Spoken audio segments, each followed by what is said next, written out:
After what felt like forever, the carriage finally pulled up to the fortress. The guy inside told them to open the gates, saying he'd brought her.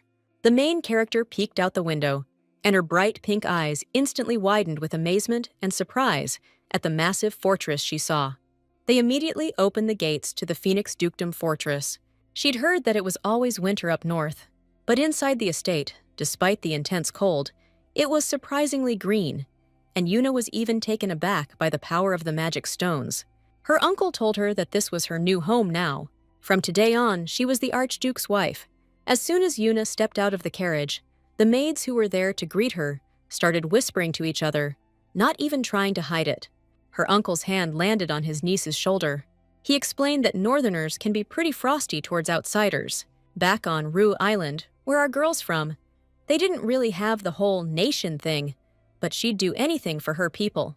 She pulled back her hood and introduced herself with a smile. The maids were instantly blown away by how gorgeous she was. Suddenly, a guy's voice right next to them was all, "Is this supposed to be my wife?" And everyone immediately snapped to attention at the sight of his lordship. Lord Theo de Phoenix, covered in blood, explained he was just back from a hunt. He held out his blood-soaked hand to the young woman. As soon as the guy introduced himself, our heroine shyly shook his hand, which was surprisingly warm and huge.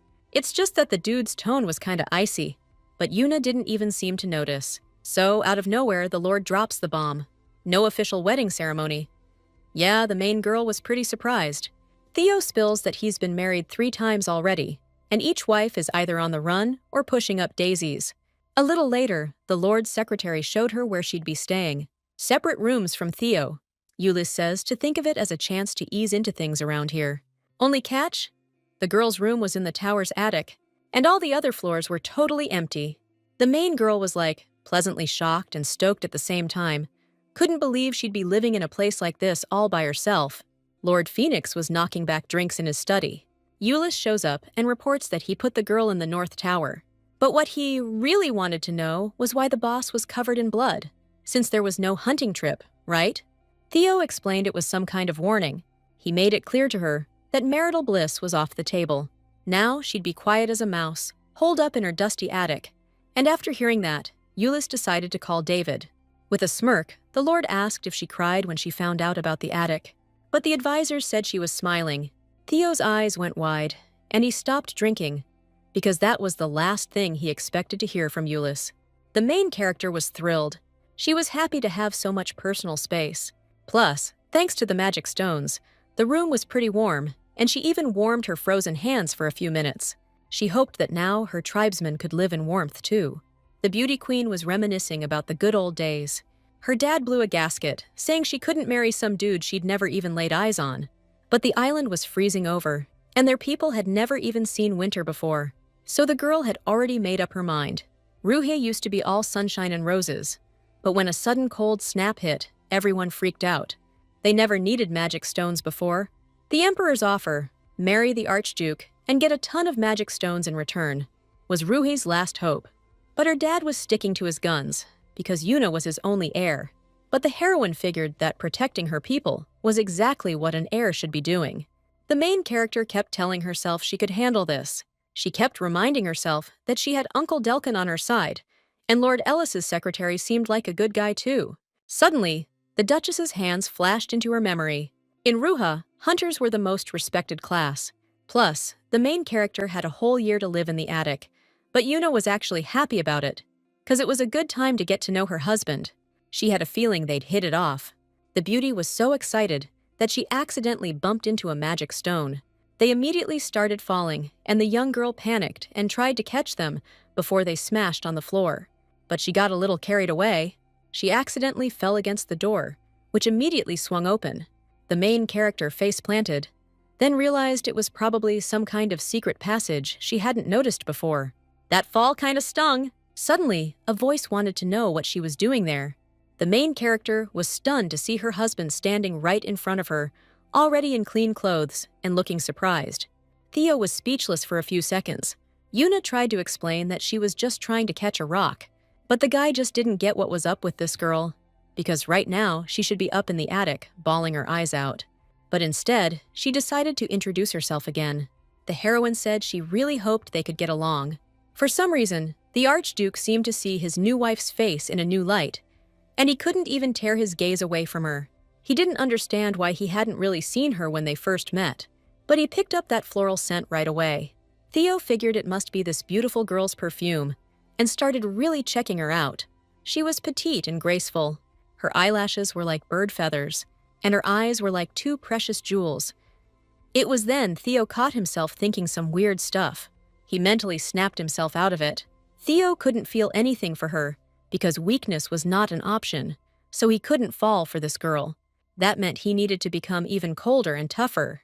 The guy decided to yell at her and send her back to the attic.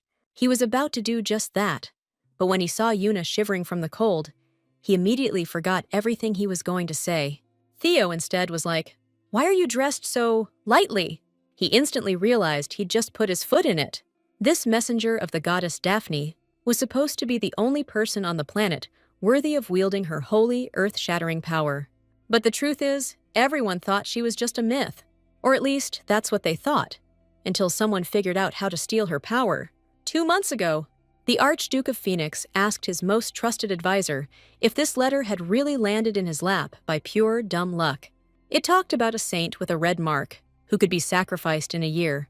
To take the saint's power, you gotta have the mark. Theo was the only one in the imperial family who didn't have the mark yet. For the royal family, marriage was a sacred bond of souls, and a person only received their mark exactly 1 year after the wedding. The mark lasted a lifetime, so choosing a partner was a serious decision. But every one of the Lord's former companions either ran away or died. The Archduke's third potential wife was successfully taken care of, and now the preparations for receiving the mark were finally complete. To be precise, the Emperor took care of all of them. The Archduke was Emperor Bao's nephew on his mother's side. They called him a war demon and a beast who flew into a rage on the battlefield, inspiring genuine terror in everyone around him.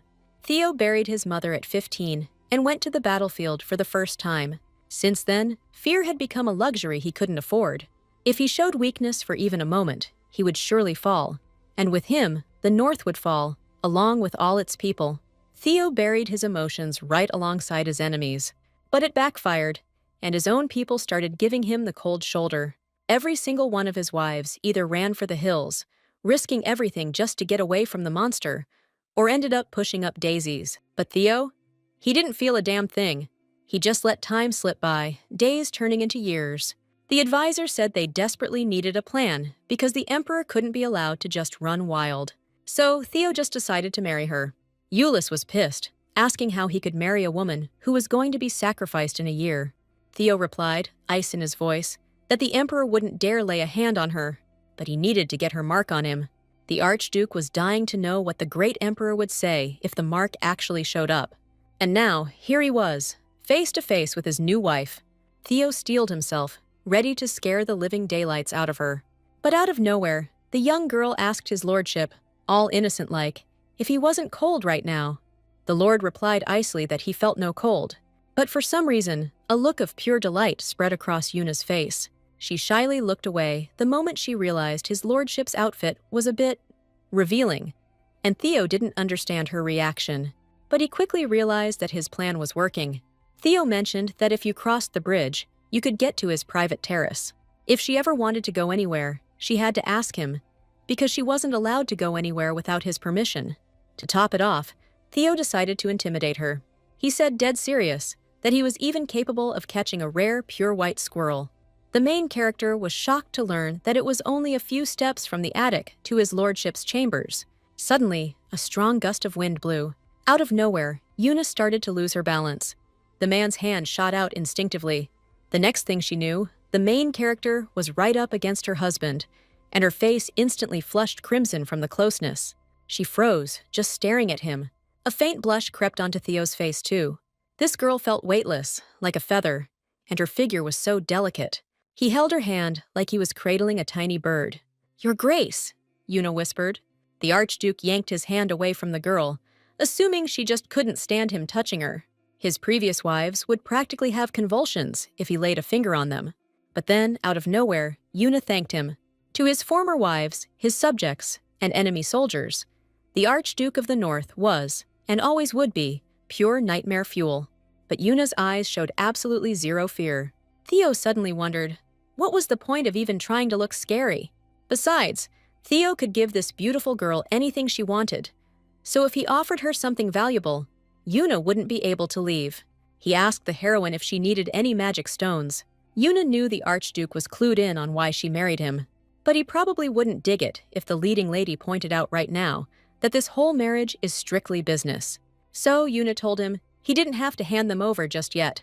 Theo was surprised, but asked what she wanted then. He immediately noticed the young woman's expression shift, and she started to mull something over after he spoke. It was anyone's guess what words were about to come out of her mouth. Maybe she was about to ask to go home. Whatever she was about to say, though, she was in for a letdown, 'cause Theo wasn't letting her go anywhere. Yuna suggested they have breakfast together, but he reflexively turned her down. Once the meaning of her words hit Theo, he asked her to repeat what she'd just said. The main character, beaming with a huge, genuine smile, asked His Grace again to have breakfast with her. She wasn't asking for jewels or cash, just a simple breakfast together. But Theo was stumped. What could this tiny little thing even eat for breakfast? He was half tempted to go forage for acorns. Suddenly, Yuna started apologizing for even asking. The Archduke had been silent for so long, so she just went for it. She was just hoping for a light chat over breakfast, a way to get to know each other better, and then BAM. Theo agreed, but he suggested that lunch would be better. The advisor was ticked off that he'd been woken up so early. He couldn't figure out why His Grace needed to replace the head chef in the kitchen at the crack of dawn. So, Eulis figured it was because of the Archduchess. Theo pointed out that Yuna's his wife now, which means they gotta at least pretend to be a couple sometimes. Eulis guessed the Lord was getting a little sweet on the girl.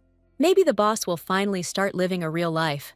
The advisor decided to help out and suggested his lordship send Earl Delcan to the northern wall to deal with the refugee problem. That'll take a solid 3 months, which means Yuna won't be around him the whole time. The main character was totally shocked when her uncle told her he was being sent to the northern wall on her husband's orders. Before leaving, Delcan wanted to talk about something. He asked his niece if they'd, sealed the deal yet. Uncle straight up asked if she'd slept with the Archduke yet, and the main character just blushed like crazy. Delcan got pissed when he found out nothing had happened. With a face like that, she could have gotten him into bed ages ago. He should be guiding his niece, but instead, he's got to ride out to the northern wall because of some refugees. So, he told Yuna that her husband wouldn't like her if they hadn't, sealed the deal yet. She needed to seduce him like yesterday. Delcan suggested his niece wear something bold, an outfit that would definitely attract attention. Suddenly, there was a noise. Yuna wondered what that was. Her uncle told her to remember his advice, and, understanding, the main character stepped out onto the big terrace. A voice nearby mentioned she'd freeze pretty quick. The Archduke threw his jacket around the heroine. He explained to the young girl that if she caught a cold, it'd be a whole new headache, so they needed to avoid that. Blushing, Yuna thanked the man, but the jacket was huge, so Theo decided to slice off the sleeves with his sword. The heroine quickly replied that she'd just roll them up, and it'd be fine, and they shouldn't ruin something nice. Theo barely suppressed a smile and asked if she'd seen Delcan today. Yuna nodded and said he was leaving on business. But the truth was, Theo knew everything they talked about, because he could hear it all perfectly from the hallway. He just happened to overhear the whole conversation. "Since Delcan's not around," Theo said, "you can come to me with any problems." But for some reason, the girl just seemed embarrassed. Delcan had told her she just needed to, play nice with him, and then the magic stones would flow right into her hands. Suddenly, Yuna's stomach let out a loud growl. The main character immediately started apologizing. She usually always ate breakfast, but she couldn't today, and she hadn't eaten since yesterday. Theo's face instantly turned bright red. This girl was just too damn cute. A little later, the Archduke of the North was already sitting in his office, surrounded by imaginary birds, lost in thought. His subordinates didn't understand why he was admiring his fingers. Theo's personal physical therapist, David, was stoked because the boss had called him for once. He used to be a battlefield medic back in the day. Out there, he learned the hard way that emotional wounds are way tougher to heal than physical ones. His lordship's wounds ran deep, 'cause the guy was totally indifferent to everything, like he didn't have any feelings at all. So, something must be seriously messed up right now. David asked how bad the symptoms were, and Theo said they were pretty rough. The personal therapist's eyes lit up, and he asked his lordship to describe exactly how he was feeling. In a deadpan voice, Theo announced that he'd been cursed. The guys working under him looked totally confused. They didn't get who'd have the nerve to curse the Archduke himself. And the dark-haired guy explained he was currently taming someone. Theo explained that it was a long-tailed tit. It was super tiny and cute. But the powerful Archduke of the North was absolutely convinced this little fragile bird had somehow cast a spell on him. David asked what made his lordship suspect a curse. Theo slammed the table and yelled that he couldn't stop thinking about her. He was dying to just stick her in his pocket and carry her around everywhere so he could constantly gaze at her otherworldly beauty. Silence fell over the room. David wasn't expecting a story about a bird. But, gotta say, it's the first time His Highness has shown any emotion in ages, so things are definitely looking up. David declared with conviction that he really had been cursed. Normally, he'd just whip up a special magic antidote to cancel out any magical effects. But first, we gotta show this bird to someone else. If the bird's enchanted, the charm magic will affect them too. If the Archduke figures out on his own that this infatuation isn't magic, it'll be easier for him to accept the change in himself. Theo told David that was his first genuinely useful suggestion. The physical therapist was happy to hear the praise. He left the room, and then the advisor asked his lord if he really thought Yuna was using magic. Euless would be showing symptoms too then. But they'll learn the truth when they take David's advice. The hunting day was coming up, and all those damn rich guys will be gathered in one place. Perfect for showing off Her Highness, the Archduchess of the North. Euless was in charge of getting everything ready. Theo also asked him to make sure Yuna was bundled up warm. The advisor suddenly felt awkward and assured his lord that he'd take care of it. A couple days later, Euless and Yuna headed outside. He immediately noticed her hands were red and offered her some gloves. They were almost at the hunting lodge, where the nobles gather once a month to hunt with the Archduke. Today was the first hunt. Yuna still didn't know all the local etiquette. The advisor explained that the river wasn't completely frozen yet, but when it was, they could go ice skating on it. But Yuna didn't know what that was, so Euless promised to get her a pair just for her. They reached the cottage, and the advisor opened the door for the girl. Inside, Yuna immediately noticed several men. One of them walked right up to the main character and said with enthusiasm that she really was a beauty, and the servants hadn't been lying about it. The Archduke was probably very pleased. Euless asked the gentlemen to remember their manners. But they didn't understand what they'd said wrong, because the girl really was beautiful, so there was nothing indecent in their words. They knew she'd been sold in exchange for magic stones, so they started offering the girl their magic stones. The main character clenched her fist, because she was really not liking hearing that kind of talk directed at her. Euless asked, outraged, what the heck they were saying. What in the hell is going on here? The Archduke asked, ice in his voice. The nobles freaked, seeing the Archduke of the North's angry mug on the second floor, and stammered, how long have you been up there? Theo ordered Euless to escort the lady to the second floor. The noble, sounding totally lost, suggested his grace go hunting, but the Archduke coldly announced it was cancelled. Then, quick as lightning, he grabbed the jerk by the collar and hoisted him up with one hand. Theo promised him he wouldn't get away with this. The Archduke gripped the noble's hand hard and asked if he'd been hoarding magic stones. Did he really think he had more than the Archduke of the North? Then he tossed the poor bastard to the floor. Theo said, his voice like ice, listen up and listen good. They should have just walked out quietly, but if they cough up those hidden gems they're hoarding from the Empire, they get to keep their limbs. The Archduke wanted me to relay that anyone who disrespects the Archduchess will find their life cut dramatically short. The aristocrats panicked and bolted immediately. The main character was sitting on the couch, waiting for her husband. She'd never been humiliated like that before. Suddenly, the young woman heard a commotion downstairs and started to worry that the Archduke was getting into trouble because of her. But then, the man opened the door. Yuna was surprised to see him. He saw how the other aristocrats really treated her, which meant Theo definitely didn't think she was suitable to be his wife anymore. The man knelt down in front of the girl and asked for her hand. Yuna's face twisted in confusion. The Archduke immediately explained he thought he saw a wound on her hand, and Yuna looked at it, surprised. Sure enough, her arm was streaked with red scratches from her nails. Theo applied a healing stone paste, and it healed up quick. He asked, concerned, if it hurt a lot. Instead of answering, the Archduke heard his wife apologize for him being insulted because of her. Important people came to this hunt, and good relations with them are vital, so she was really worried. But Theo told her to remember that in these lands, he's only second to the Archduchess. Within his territory, she could do whatever she wanted. Theo was the master of these lands, and she was his master. The main character pondered her husband's words. He was right. She really had nothing to fear, given her status as the Archduchess of the North. But the unease lingered. His Grace was her husband. She pulled her hand away because the thought made her uncomfortable. Because of her reaction, the guy figured she was probably bummed about being stuck here for the long haul. Yuna asked if he was going hunting now. She unclasped her cloak and explained that Euless had gotten her a hunting outfit. Theo froze, completely speechless. This awesome outfit was custom-made for today, so it'd be a shame to let it go to waste. Up until now, he'd only ever seen her in frumpy dresses. Back then, Theo thought she seemed so weightless. The Archduke immediately face-palmed, realizing what he was just thinking, and mentally ordered himself to get a grip. Yuna asked if she looked that weird. Theo shot down her assumptions and asked if she'd ever hunted before. The girl nodded and excitedly explained that she even knew how to use a slingshot, but she'd never managed to bag any game. She was like a cute little critter herself.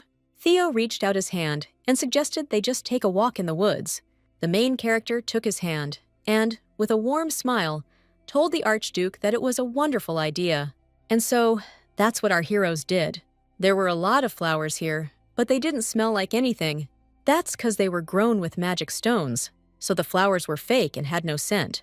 Yuna suggested they go a different way. Our hero thought the scent of her hair was kinda nice, while the girl was checking out the other flowers, totally stoked. Theo realized it was actually a good thing the flowers didn't smell. Whether it was a spell or not didn't matter. The Archduchess was just beautiful, plain and simple. Suddenly, the girl told his lordship that this would be a good place to try skating, even though she didn't know what it was. Theo explained they were boots with blades attached, but he was worried about the harsh weather, which Yuna wasn't used to. The main character, with an excited smile, asked if he'd teach her to skate and sled when the time came. If that's what she wanted, then hell yeah, he could make it happen. Theo suddenly noticed her hands were all red. He cursed himself out in his head, 'cause he should have grabbed her a damn coat or something warm. Yuna pulled out some gloves from her pocket, saying Euless gave them to her. They were a little big, but at least her hands were nice and toasty. Then she started going on about how kind Euless is to her, and how thoughtful he always is. Theo's brow instantly furrowed. Is this the same Euless who screwed over countless lords to get them off the council? That guy was willing to pull the dirtiest, low-down tricks to win the war, stopping at absolutely nothing. Euless was always on Theo's back, lecturing him like a damn schoolteacher. And for some reason, Yuna thought he was all kind and caring. Euless instantly felt a chill down his neck, sending shivers all through him, and a really bad feeling in his gut. But he figured it was just a draft. Theo realized it was all because of the gift. The main character decided he needed to get her something too, so she'd think he was kind and caring as well, but nothing felt right. The guy was racking his brain, trying to figure out what to get her. He had to have something perfect lying around. Next to him, Theo noticed a red box, and when he opened it, he found earrings with a huge ruby inside. Just then, Euless walked into the office. He said he'd taken care of those lords who'd stood out during the hunt. Noticing his lord's intense stare, the advisor asked if something was wrong. But the Archduke of the North replied he had no doubt such a kind and attentive man had done everything perfectly. Euless realized it was all about the gloves. He suggested his lord also give the girl something, and immediately noticed his mother's earrings. The advisor asked him to reconsider that decision, but Theo replied that the girl wasn't going anywhere, and these earrings were way more valuable and meaningful than some fabric gloves. Euless knew he couldn't convince this stubborn mule. The Archduke stood up from the table, deciding to present the gift right now. He walked to the shelf and ordered his kind and attentive advisor to get out of here, instead of standing there like a statue. Euless smiled, because it was like his lord had been given a new lease on life. Theo was beaming as he carried the gift. He reached Yuna's door and knocked right away. The young woman told him to hold on a second, and Theo started impatiently waiting for her to finally come out. But when she did, he froze. Yuna was wearing something very revealing. Just one look at her, and the Archduke felt like he was burning up, totally confused by whatever spell she had cast. She immediately started covering herself, thinking it was just the maid. Theo wanted to tell her that from now on, he only wanted to see her in that outfit. But he just thought it. He didn't actually say it out loud. Theo explained he came to drop something off, but since it wasn't a good time, he promised to come back later. But Yuna grabbed his arm and begged him to stay. She said she wasn't uncomfortable at all. The guy realized it was some kind of messed up curse that could control his body's reactions. Everything in that room belonged to Yuna, and Theo told her she could take whatever she wanted. She looked like cotton candy in that robe. Theo held out a small box. Surprise flashed across the main character's face the second she opened it and saw what was inside. The girl asked the Archduke of the North, totally confused, if he was really giving it to her, and the guy, looking a little flustered, nodded. But Yuna had no idea what to wish for. She was genuinely happy with the gift. As soon as Yuna thanked the guy, a warm smile spread across the main character's face, seeing her so happy. He was just glad she liked it. The main heroine was lost in thought. If she and the Archduke keep getting closer like this, they might actually become a normal married couple one day and live happily ever after. Yuna really hoped that day would come soon. A week later, they were having dinner together. The main heroine's personal maid, Ray, let out a heavy sigh. At 12 years old, she went to war in place of her sickly older brother to defend the country and her family's honor. The other knights used to constantly make fun of her, but the Archduke personally took it upon himself to teach her swordsmanship. So Ray helped the guy win the war, and they even made her an honorary knight of the freaking empire for it. But it sucked, because she realized the dude just couldn't find any joy in anything. Ray decided to retire and follow him back to his castle. She was going to dedicate her life to serving his family, but his lordship had already gone through 3 wives, so she started getting a little worried. Good thing the new lady of the house had a heart of gold. With a woman like that around, the guy's got a shot at being happy. That's what Ray thought anyway. But she was seriously ticked off because the Archduke of the North was being a total grump today. Yuna was totally blown away by the beautiful garden. She asked the guy what his favorite flowers were, but the dude just deadpanned that he doesn't like flowers at all, which just made Ray even angrier. Yuna offered to have tea, but Theo said he'd just have it brought to his office. A look of sadness immediately washed over her face. The advisor took a good look at the Archduchess, and noticing her bare ears, figured the master was upset about it. He whispered in Ray's ear that he had an idea. The girl suggested a little aggressive intervention, but the advisor said they needed to get His Highness aside first. Ray quickly made up some excuse to get the master to step away for a second. Theo stood up and told Yuna he'd be right back. Euless approached the girl and asked if he could ask her a rather personal question. The main character agreed, of course, and then the advisor asked if His Highness had given her any expensive gifts the night before. She nodded, and the man explained that those earrings used to belong to the late Archduchess. These jewels are all I have left to remember my mother by. The Archduke valued it immensely. The main character realized her biggest mistake and asked the advisor what she should do in such a tough spot. She actually had a reason for it. Ray was just following her master's orders. Theo asked the maid if she was planning to stab him in the back, because it was written all over her face. She asked, indignant, why he was being so distant with the mistress. Did she somehow screw things up with him? But the dark-haired man immediately replied that it wasn't about her at all, and it was probably that the Archduchess just didn't like him. But people who are that cold aren't usually very popular. Theo asked if the lady had ever mentioned those earrings. Ray asked the lord if he was talking about the ruby earrings that belonged to his late mother. Now she understood why the lord was in such a foul mood. But there was no reason to get bent out of shape about it. Ray suggested that the lady was saving the expensive jewelry for a special occasion, so the lord should apologize. Suddenly, Yuna caught up to them. Gasping for air, she said she had something to tell them. Yuna held out a box and explained that everything had been explained to her, and these earrings were actually a memento of his late mother. She couldn't possibly accept them now. Theo wasn't surprised that such a gift made her uncomfortable. It's bad enough she accepted them in the first place, and Theo apologized for even causing a fuss. But he still asked Yuna to keep them. Then she blurted out that she couldn't wear them. The dark-haired guy tensed up when the young woman suddenly approached him and stared him right in the eyes. She explained that she just didn't have pierced ears. Turns out, Yuna just had a mole on her earlobe. To wear those earrings, the main character would have to get her ears pierced first, but she couldn't do it alone. But she was dying to wear those rubies as soon as possible. So, she pleaded with her husband, asking if he'd help her out.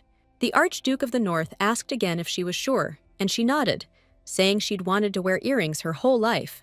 Looks like her dad left a mark here, almost like a puncture wound, but it was actually a red mark on the saint's body. The main girl told the guy, all excited, that she was asking him, specifically because she really trusted him. He touched her chin and said he was starting. Theo was so close it made Yuna blush. It might sting a bit, but the hero promised to make it as quick as possible, and Yuna just needed to hang in there. He brought the needle to her ear.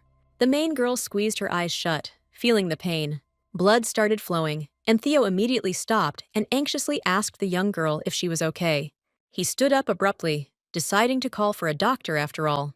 But Yuna, all smiles, reminded him she still needed the other ear pierced and offered to do it herself. Theo decided to handle it himself, though.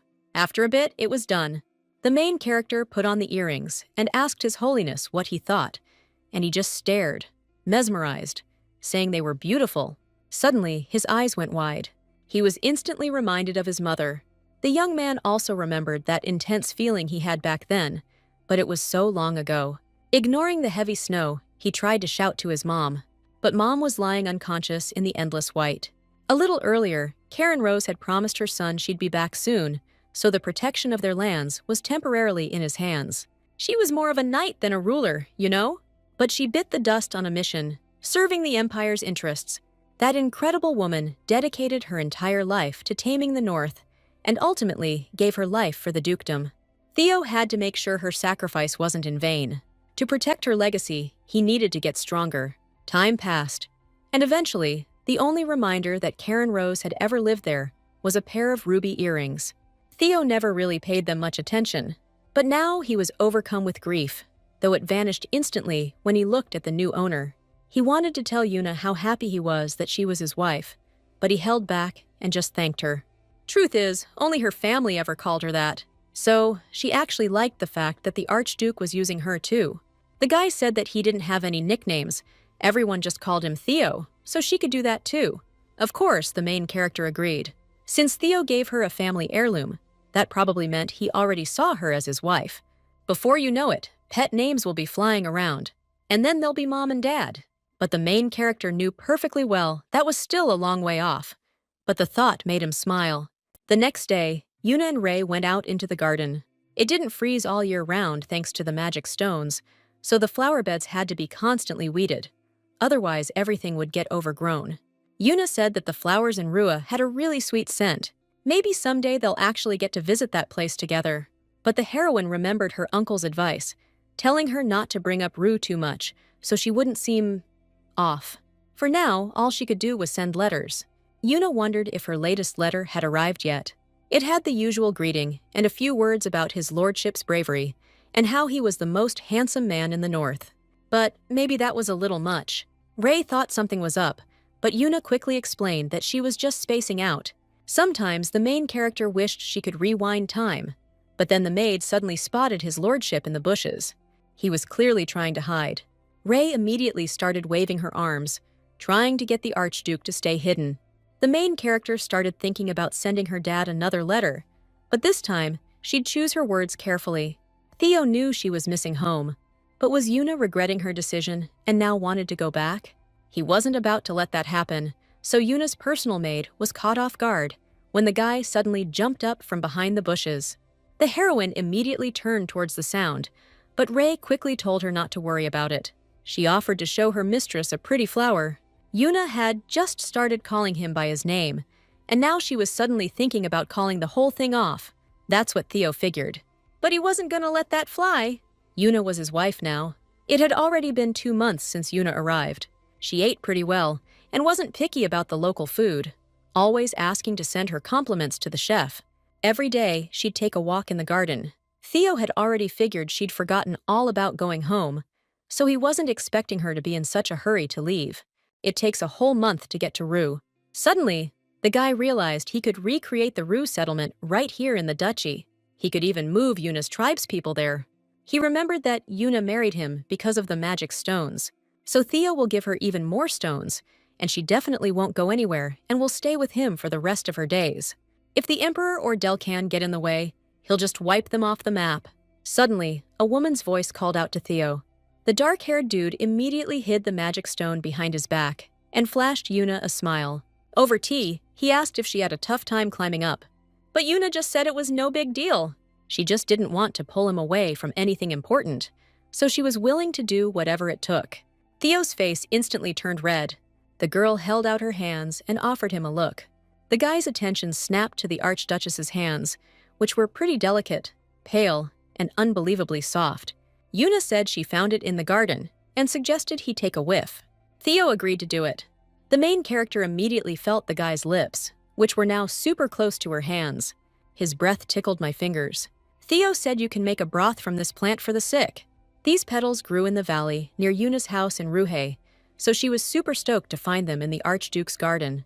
Dad always collected them and made tea whenever she caught a cold. Yuna's eyes lit up whenever she thought about home. So, the guy decided to give her a ton of magic stones tomorrow, and Yuna suddenly asked if he'd mind if she went back there. Theo asked if she really wanted to, and she explained she just needed some drying equipment. The main character suggested they go together. Even though Theo got sidetracked, he dug the idea. He could leave the duchy for a long time and not sweat it, since Yulis would absolutely crush it as his replacement. Theo agreed and said he'd ask the advisor to pack their things. They'd be on the road for at least a month, so they needed to get ready. But the main girl was just talking about the city market, which wasn't that far, so all that packing wasn't necessary. I hear they sell tons of delicious stuff there. The guy froze as soon as he realized what the girl said. The next day, Ray explained to the lady that there would be a lot of people at the market, so she couldn't wander far from his grace and needed to be careful. Yuna promised she'd bring back lots of yummy treats. Once everything was ready, Ray handed the lady over to Yulis. The advisor asked her grace to get into the carriage and immediately explained that his lordship would be there soon, too. The girl smiled and thanked Yulis. The guy shut the door and looked around, thinking the lord better hurry up. The main character figured Theo must be swamped with work today. That's why he's so late. Still, it was awesome they were riding together. Maybe they'd even get to hold hands. The carriage door swung open, and the Archduke immediately apologized to the young woman for making her wait. Today, he thought Yuna looked even more like a bunny. The guy explained he was pretty much done with all his stuff. Truth was, there wasn't that much work today. But Theo had to keep up the image of being a big shot in front of his wife. Yulis announced they were heading out. Yuna noticed Theo was acting different today. His hair was styled, he had a fresh haircut, and he was even wearing a tie, which he totally hates. The girl explained that she needed equipment specifically for drying leaves. She also wanted to pick up some sweets. Suddenly, the carriage hit a small rock.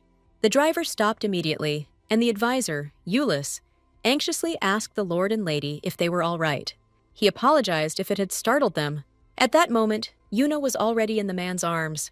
The main character's face instantly flushed from being so close to this young woman, and his heart started racing. He immediately caught a sweet floral scent. We had to let her go, pronto. But then, the dark-haired dude's lips started inching closer to the girl, and she was totally down, already closing her eyes. That's when Yulis barged in, yelling, "You guys all right?" Theo just decided in his head to play dumb and pretend he heard nothing. He hoped Yuna hadn't heard anything with her ears covered, but then she awkwardly suggested they answer the advisor. The Archduke just said they could get moving. Now they were sitting next to each other, still too shy to hold hands. The main girl decided to make the first move and lightly touched the young man's hand, sending shivers down his spine. Theo's face immediately went a little red. The Archduke realized this was it, his shot. Working up his courage, the guy went for it and tried to take Yuna's hand. But Yulis announced to his grace that they'd arrived, and our heroes immediately pulled away, sitting across from each other. The girl asked, all confused, why the market was completely deserted. Theo replied, lost in thought, that he didn't even know. The main character pointed to a tea shop and suggested they head over there. And the Archduke, of course, agreed. Yulis figured it shouldn't take too long. They needed to get it done in 2 hours. Since the master had shut down the entire market to the townspeople, trade in the city had basically ground to a halt, and people were just stuck waiting. Lord Theo promised they'd try to hurry things along. Still, it was nice to see them happy. The shopkeeper wished the lord and lady a good day the second our heroes left his store. Now they had everything they needed. Yuna suggested they check out one more place. The merchants looked terrified, but the main character wasn't expecting anything but fear from them anymore. There was a good reason he closed the market to shoppers during their visit. Theo didn't want Yuna to notice everyone was scared to death of him. The main heroine pointed to one of the sweet shops and told the man she wanted to try something. They had strawberries, mandarins, and even peaches. The girl selling everything was surprised by how tall the man was. Her mom warned her that if she misbehaved, the Archduke would take her away. So now the girl was scared. Yuna asked the little shopkeeper for a recommendation on what to get. The kid looked up at the beautiful woman, totally starstruck. The girl said the strawberries were super tasty, but she personally liked the tangerines better, and her little brother loved the apples the most. So Yuna asked Theo which ones they should pick. The guy just said they'd take everything. The main character laughed and told the Archduke that if they ate all those sweets, they definitely wouldn't have room for dinner. So they decided to just try the strawberries and tangerines. People behind them started whispering when they saw the Archduke. That guy used to tear people apart, but next to the beautiful Archduchess, he looked more like a lovesick puppy. The little girl handed the sweets to the lady. Yuna thanked the girl for helping her choose. The heroine noticed the little merchant looked a bit pale, but the girl quickly said she just needed to sit down. It's all because of that Archduke. Yuna said they could watch the stall while she rested. The little one promised she'd be right back. The main character couldn't stop smiling, but as soon as the girl ran off, the young woman confessed to the man that she had a bad feeling about this. It's totally deserted here today, and the shops are empty. Now Theo felt responsible. He didn't want Yuna to get upset, so he gestured to his advisor to open the gates immediately. It's only been a minute, and the market's already packed with people. Yuna was hoping someone would want to buy some fruit. A little kid spotted the sweet stall and asked his dad to buy him some, but the guy froze when he saw the Archduke. As soon as the boy ran up to the stall, Yuna offered him a sample. The kid's dad nervously asked for a peach, and the main character immediately gave it to them, thanking them for the purchase. Theo wished them a good appetite. At this rate, the day flew by. Everything was going great, but the main character didn't get why the townspeople were scared of the Archduke, 'cause he seemed like a really nice guy. Yuna decided she needed to loosen up a little. So, she held out a strawberry to Theo and told him to give it a try. Her hand slid over to his, smooth as silk, and she said that this strawberry was seriously amazing. Theo just froze up right there. The main girl was closing in, so the dude ended up trying the sugared strawberry, even though he wasn't really a fan. But he did it for Yuna. She suggested they hit up the market again sometime. Theo was totally down with that plan. Night fell, and the Archduke was standing at his office window, replaying the day's events over and over. Yuna was the one who grabbed his hand first. He couldn't believe she might actually like him back. Theo decided to celebrate their first touch and immediately crack open a special bottle of wine he'd been saving for a big moment. Euless walked into the office and told me they bought up everything the merchants couldn't sell by the end of the day. People were super grateful for the Archduke's initiative. There's even a rumor going around town that Her Grace herself is looking out for the people's well-being. Then, Euless showed me the report on Count Delcan, who, it turns out, was in contact with the high priest of the Temple of Daphne. Theo started studying the report carefully. It seemed fishy, and Euless confirmed my suspicions. That meeting took place in the Eye of the Storm. The main temple of the goddess Daphne was located right in the center of the Eye of the Storm, on top of a mountain where a whirlwind has raged since time began. Only select priests are allowed inside. Before leaving the temple, he'd have to lose all memories of his time spent there. Delcan contacted the priest to get intel on the saint.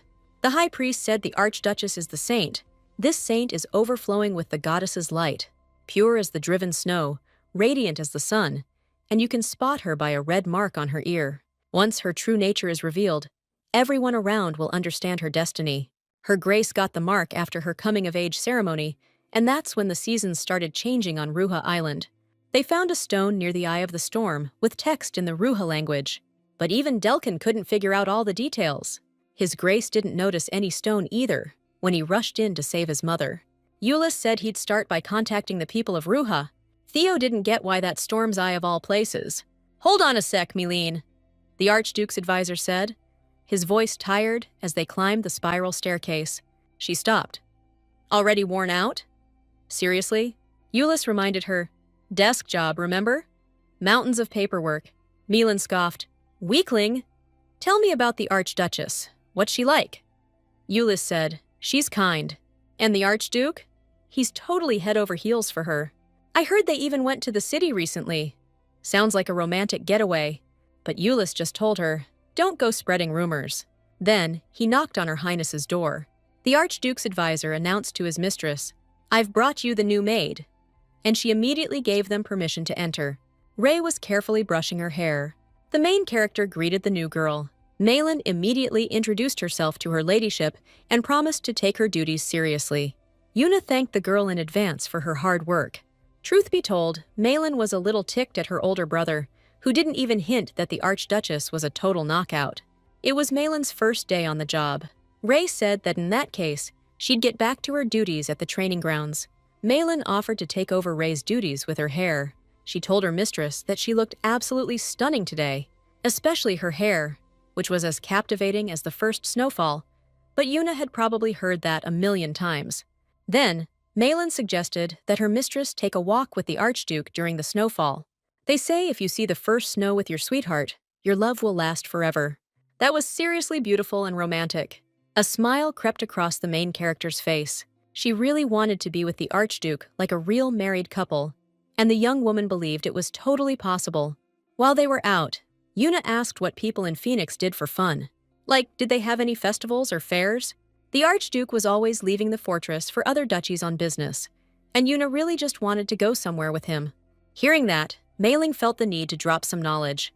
She promised to put together a list of all the festivals and cool spots in Phoenix. Yuna suggested they head back and check out the White Tower on the way. The Archduke walked up to them and asked if they were already heading back.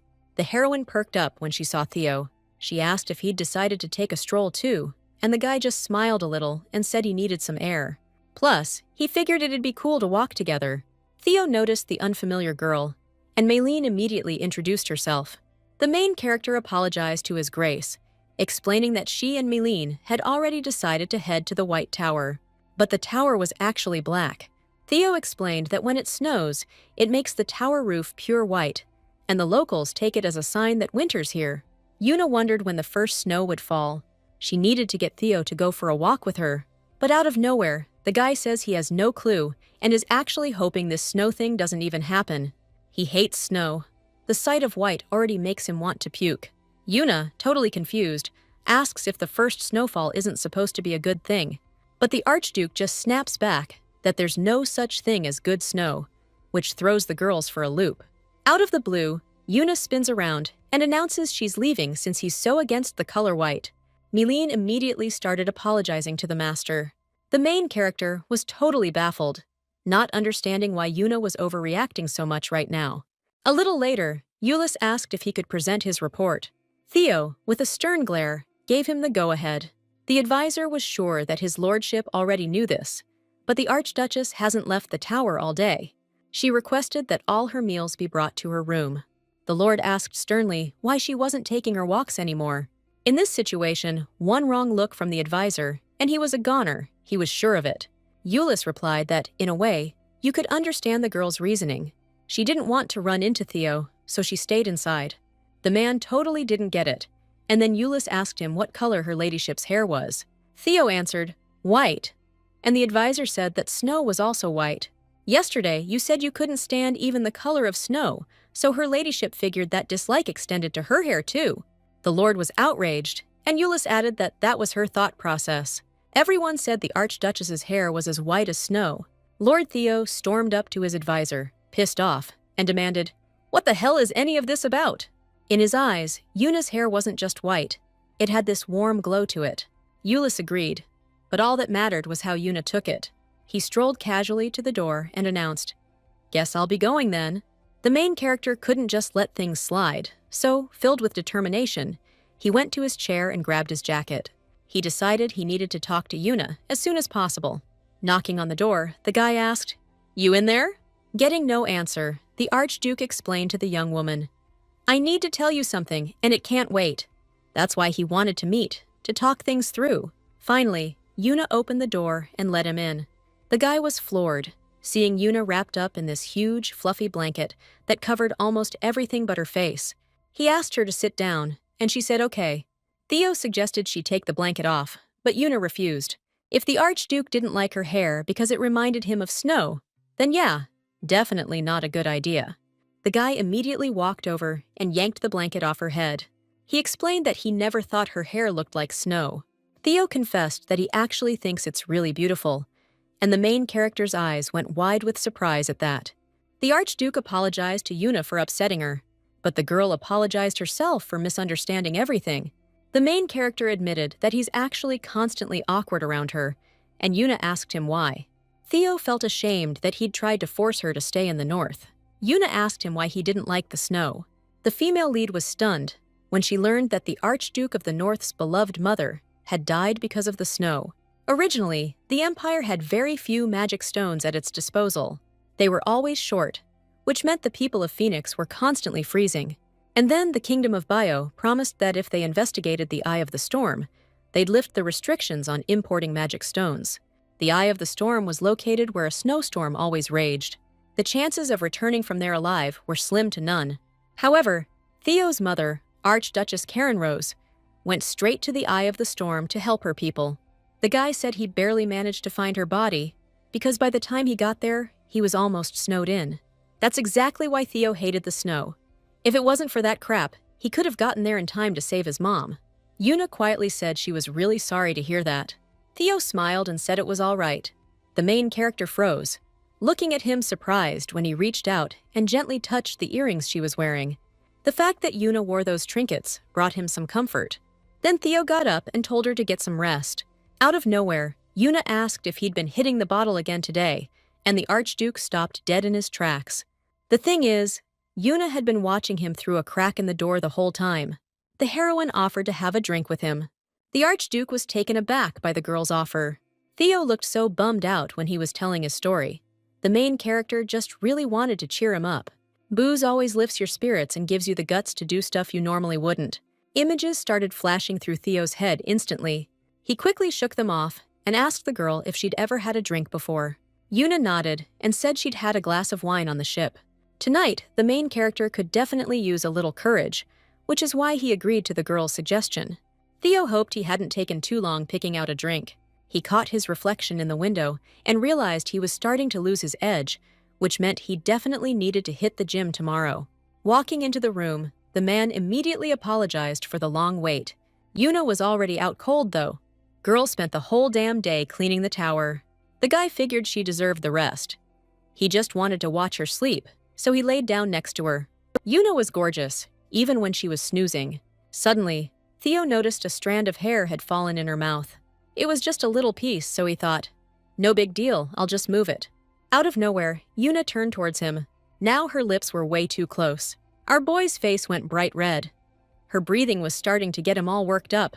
He decided to bail, stat, but then Yuna snuggled right up against his leg. Nobody's ever pushed his buttons like that, not since he was born. A little time passed, and then the main character slowly blinked awake, still kinda hazy on what was going on. She realized she'd dozed off for a bit. Then Yuna figured out what happened, and her eyes went wide. The main character started apologizing to Theo, trying to explain she just didn't realize she'd fallen asleep. Theo just said it was totally fine. He offered her some wine. But then, out of nowhere, Malin walked in and greeted her ladyship, not even noticing the Archduke at first. It wasn't until later that she caught sight of the Lord's stone-cold expression. Malin instantly turned red and begged for forgiveness. The main character was totally disoriented. She thought only a little time had passed, but turns out it was already morning. Theo got up and suggested they save the wine for another time. Yuna grabbed his hand and suggested they have dinner tonight instead. That way, they could open the wine, because the main character felt obligated to try at least a glass of the booze Theo picked out. Malin apologized to the Archduchess again, but Yuna just told her not to worry about it. An idea popped into the main character's head, and she asked her personal maid to tell her what His Grace's mother was like. The girl said Karen Rose was an incredible woman. His Grace went to hell and back trying to bring her home. When he rode alone straight into the heart of the storm, everything went to pieces, and a lot of people thought he was a goner. Luckily, the knights managed to find him and bring him back to the castle. But after that whole thing, the Lord was just itching for a fight. The main character figured that if she'd gone through what Theo did, she'd hate the snow too. Now, Yuna decided to return the favor for all his care. She went to see him all dressed up. The main character asked the Archduke if she could sit next to him, And of course, the dark-haired guy said yes. Over dinner, Yuna told him all about her day. She'd been cleaning the entire lower level of the tower. Even though it wasn't part of her duties as Archduchess, Yuna thought it was important and told him that would be their room. It was super cozy in there because there weren't any windows. The image flashed through the guy's mind instantly. His face went bright red, but he snapped out of it and suddenly realized Yuna was way bolder than he first thought. Out of nowhere, she announced they could hide from the snow there, because she's not a fan of it anymore either. So, they can take cover during the first snowfall. Instead of being stuck in one room, they can wander around the tower. Suddenly, with a hint of sadness in her voice, the main girl asked the guy if he gets bummed out when it snows. She didn't want him to be alone during those times. Also, Yuna really wanted to get to know Theo better. A warm smile spread across the Archduke's face, and he told the young woman that he's dying to get to know her too. So Yuna told me her mom died young, and she grew up with just her dad. He didn't like talking about her. Whenever she got curious about her mom, she'd build a bonfire down by the sea. It made her dad open up a bit. Theo suggested they light a bonfire too when winter comes. He poured some wine, smiled warmly, and explained it'd make it easier for them to really connect. Yuna stared at her reflection. If she finds herself by a fire with Theo one winter night, that's when she'll ask if she can truly be his wife. The Archduke proposed a toast to the coming winter. Suddenly, Euless burst into the room. Theo was about to protest, but the advisor told him they had a guest. He said he was from Ruha Island and introduced himself as Azarim, adding that Her Grace definitely knew him. Yuna exclaimed happily that he was her friend. She asked him to go see him, and Theo said he'd be right there. The main character ran off, humming a tune to herself. The advisor asked His Grace if he even realized that the Archduchess's friend was a guy. Azarim turned around, hearing Yuna's voice. He was the heir to the Apan tribe on Ruha Island. The main character ran up to the man and hugged him tightly, to which Azarim returned the young woman's embrace. The man said he really wanted to see her. Theo froze, seeing them holding hands. They were hugging and holding hands so casually. But the Duke of the North wasn't even sure if that was normal. Yuna introduced Theo to her childhood friend. The guy's face looked super tense. Azarin confidently approached the Duke and respectfully greeted him, offering his hand in a friendly gesture. Then, Azarin introduced himself to Yuna's husband. The girl immediately apologized to the Duke for her friend's lack of manners. Yuna explained to Azarin that this was the Duke of Phoenix, and the man offered his hand again, saying it was a pleasure to meet him. Theo didn't want Yuna to feel awkward, so he shook his hand back. But the guy couldn't forgive this dude for hugging Yuna, so he squeezed Azarim's hand, like, hard. Yuna's friend was all, "Is this guy a bear or something? He's huge!" But they were speaking some other language, and Theo, plastering on a smile, asked the girl to translate. The main girl, annoyed, snapped at her friend. "Can you just talk normally and switch to the common tongue already?" Out of nowhere, Azarim announces he's starving. Theo saw this as his chance to show Yuna what a generous husband and composed lord he was, totally ignoring her friend's forwardness. So he told Azarim, "Of course I'll feed you. My wife's dear friend should feel right at home." A little confusion flickered across Azarim's face. As soon as they sat down at the table, the main girl asked her friend, "How's everything back in the village? Has the weather gotten much worse?" Azarin reassured her, telling her there was nothing to worry about. The guy suddenly asked if the food was already gone. He pointed at the Archduke and said he meant his empty plate, but the girl told him to stop pointing. Theo mentally called that little punk a real piece of work. Now that His Highness was done eating, he could leave, because Azarin had a lot to talk about with his childhood friend. But the Archduke snapped back, saying he was staying. He ordered Euless to bring him seconds. The Archduke wasn't about to leave those two alone, so he was going to keep eating until he was stuffed to the gills. Yuna explained that Theo just really loves to eat a lot. She said she'd missed everyone so much during that time. Her friend, all smiles, confessed he'd been missing her like crazy, said Yuna's been stuck in his head day and night. Azarim was kicking himself for ever letting her go. The Archduke gripped his fork, practically bending it out of shape, while Yuna chirped that she was doing just fine here. She'd already made two good friends, Ray and Malin, and his lordship's secretary Euless was always ready to lend a hand. And Theo was being super nice to her, too. Yuna couldn't even begin to express how grateful she was. Theo just said it was no big deal, no need to thank him, and if she needed anything, he'd take care of it, no problem. Azarim said he was glad to hear his lordship was treating Yuna well. The Archduke realized there was more to this visit than met the eye. Yuna's friend revealed that if it weren't for the Lord of the North, she would have been engaged to him, since a marriage between heirs is only natural. Theo shot back that in his language, they call that total BS. It's an expression they use to describe something completely pointless. Frowning, Yuna asked her childhood friend, totally ticked off, why he'd even bring that up at the dinner table. She had no idea what got into him. Azarim apologized and explained he just wanted to test him. Speaking in another language, the guy told his friend that it was all necessary to see what he was really made of. Yuna wanted to be a good wife to Theo, but this situation was super awkward. Azarim looked down and apologized. The joke went way too far. He thanked Theo for taking care of Yuna, and the tense Archduke replied that it was part of his duty as her husband. Yuna always said she was into guys she could count on. It was getting pretty late, so Theo suggested they wrap up dinner. Azarin told his friend he was already missing the days when they'd just chat about anything and everything. But Theo let him know the guest rooms were in another part of the building. Yuna's friend was about to say he'd just crash at her place, but the Lord immediately shut that down. The main girl suggested to her friend that they talk tomorrow. Theo was getting more and more pissed off by the whole thing. After a while, he slammed a bottle of his most expensive booze on the table. This dude was already getting on his last nerve. He was dreading the thought of Yuna getting upset and heading home. Out of nowhere, Archduke Phoenix heard a tink like someone tossed a pebble at the window, and he tensed up. It was Yuna, waving at him. Turns out, she'd forgotten to give him something. It was tea made from yassa leaves. Theo was surprised Yuna came all this way just for that, and she said she really wanted him to be the first to try it. Yuna thanked him for being so understanding with Azarim earlier. The Archduke smiled and promised he'd definitely try the tea. Deep in the night, Azarim was walking down the hallway. He froze as soon as a voice behind him ordered him to halt. The Archduke, with a gaze cold enough to scare the pants off anyone, asked Azarim where he thought he was going so late.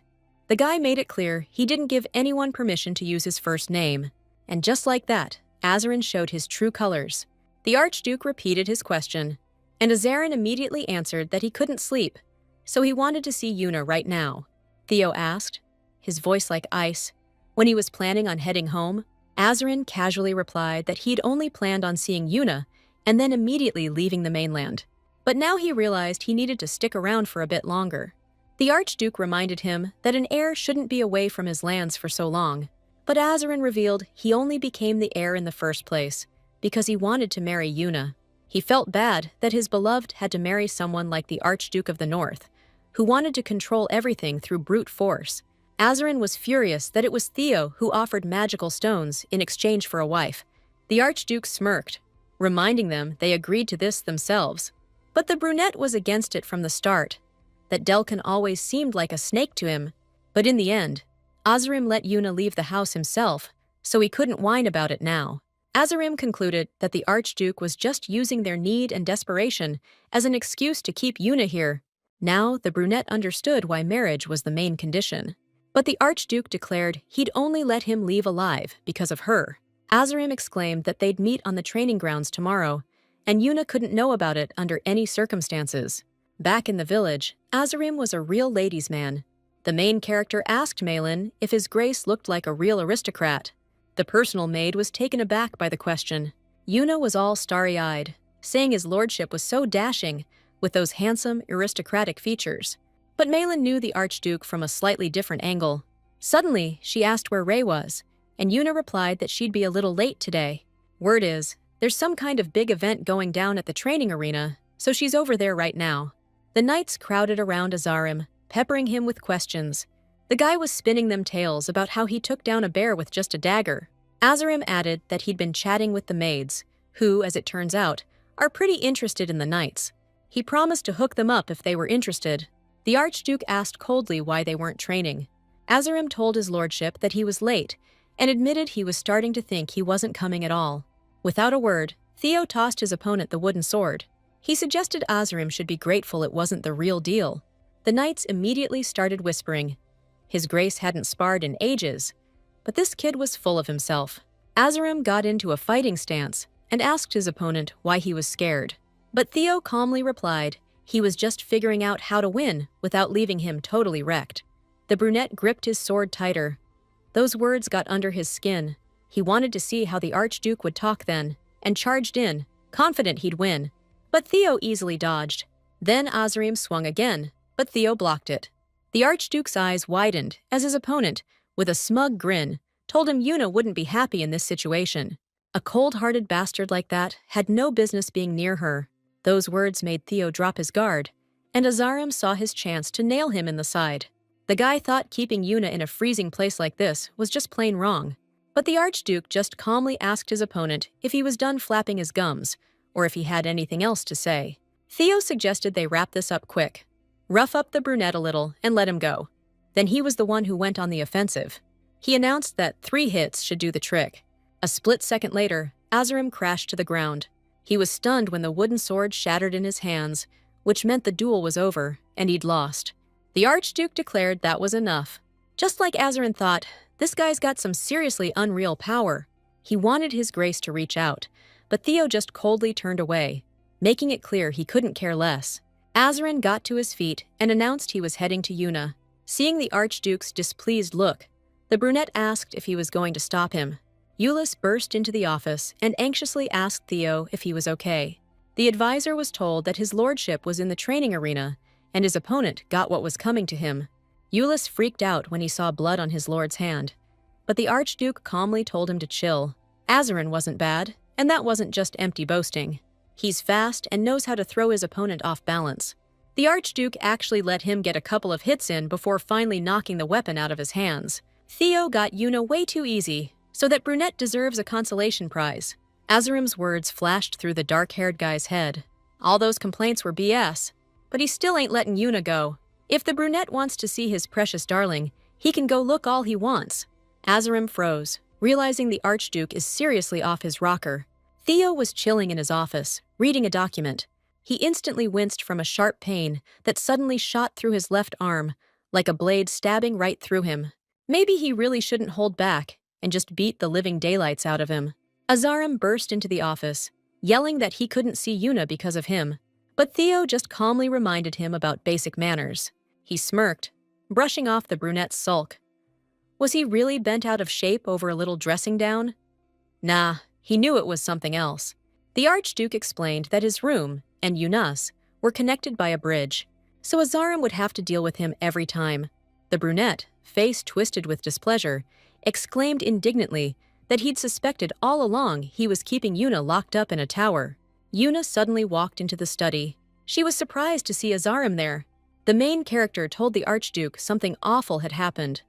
The staircase to her room had literally collapsed. But Theo reassured her, saying it was all the workers' fault. The collapse happened while Yuna was cleaning on the first floor. The Archduke told her not to even think it was her fault, because he should have checked the tower's condition more carefully. The danger was already in the rearview mirror, though. Yuna asked her buddy what they were talking about with the Archduke. She totally called it. Those two would hit it off. Just one night and they're practically best buds. Azarim was floored the second his lord confirmed it.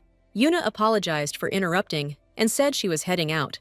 When the Archduke asked, all flustered, where she was going, the main character said she and Malin were going to work in the garden today. Even though the servants could handle it, Yuna dug it. Out of the blue, Azarim volunteered to help. Hearing that, the Archduke confidently announced he'd tag along too. He smirked and told the brunette that he could use a little exercise like that as well. Malin suggested a spot to the lady where she could plant some flowers. The main character asked the two young guys if they could put a tea table there. They both jumped on board with the idea at the same time.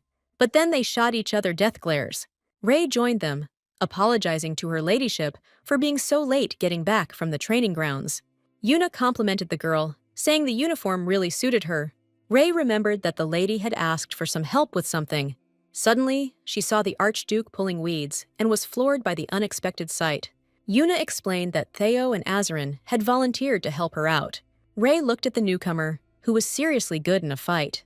She was absolutely furious that this guy dared to hurt the master of this castle, plus she just hated show-offs. The brunette jumped to his feet as soon as he saw Ray. He'd seen her in the training arena and was seriously impressed. The young woman's cheeks flushed red from the unexpected compliment from the conceited outsider. Malin, with a sly grin, told Ray not to just stand there like a statue.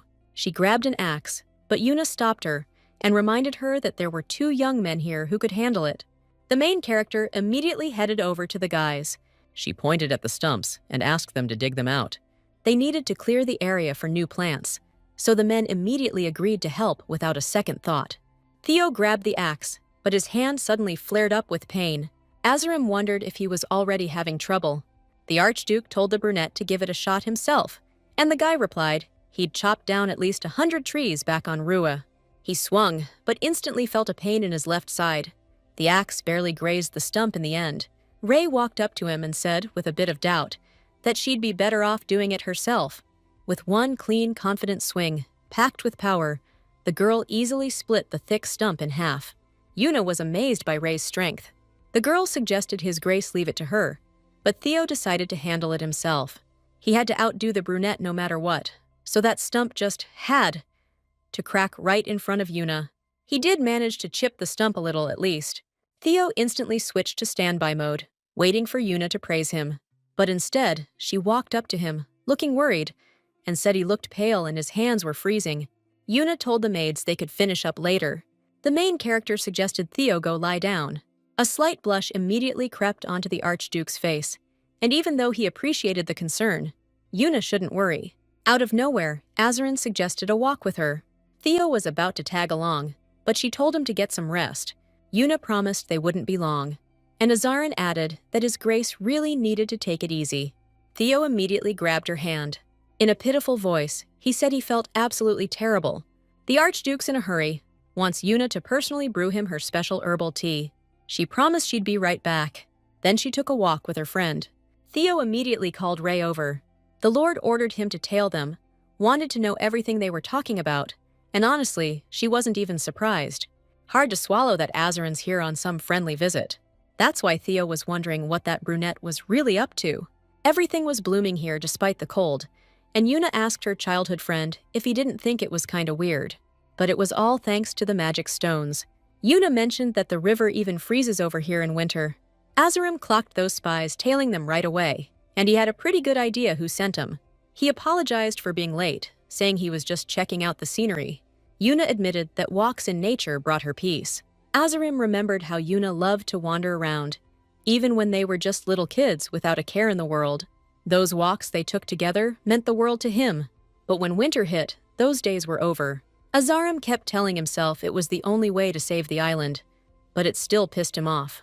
Out of nowhere, they came up to a hunting lodge. The brunette suggested they head inside and talk without anyone eavesdropping.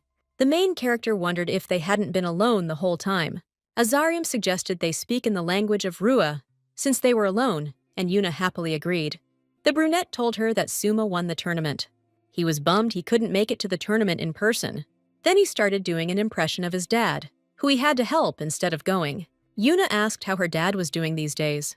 Azarim said that since she left, he barely leaves the house. The main character asked her friend to tell him she's doing okay, as soon as he gets back to Rue Island.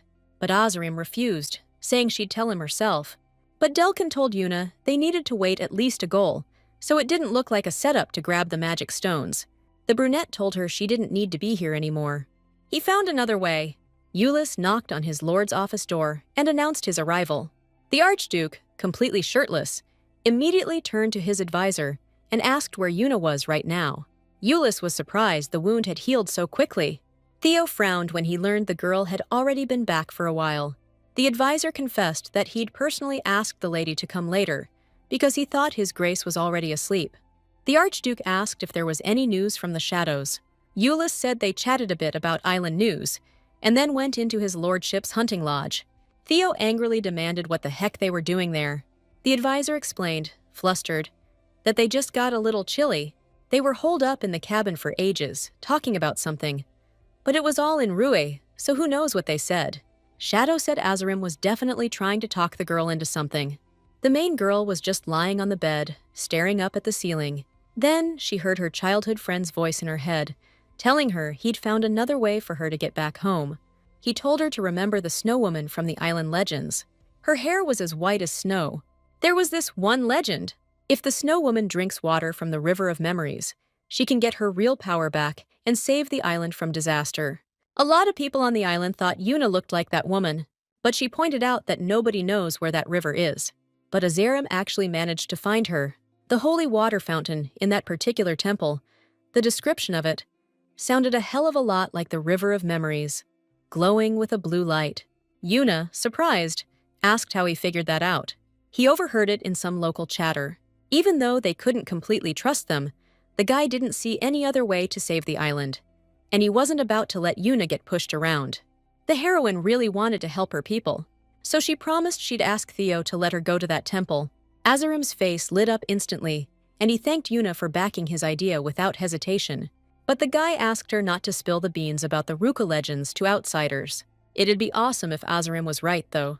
Then the island would have been saved from the cold, and everything would have been golden. Dad could have bounced back, and the main girl could have lived happily ever after with Theo. If the deal falls through, they could just be a regular couple. The girl got lost in her daydreams, but then it hit her. The promise she made to the Archduke that morning. She bolted to see him. It was already late, and Theo might be asleep, but Yuna gave her word, so she had to follow through. The main girl decided to quickly brew some fragrant tea and head back to her room. She opened the door and immediately bumped into someone. Turns out it was Theo, still wide awake.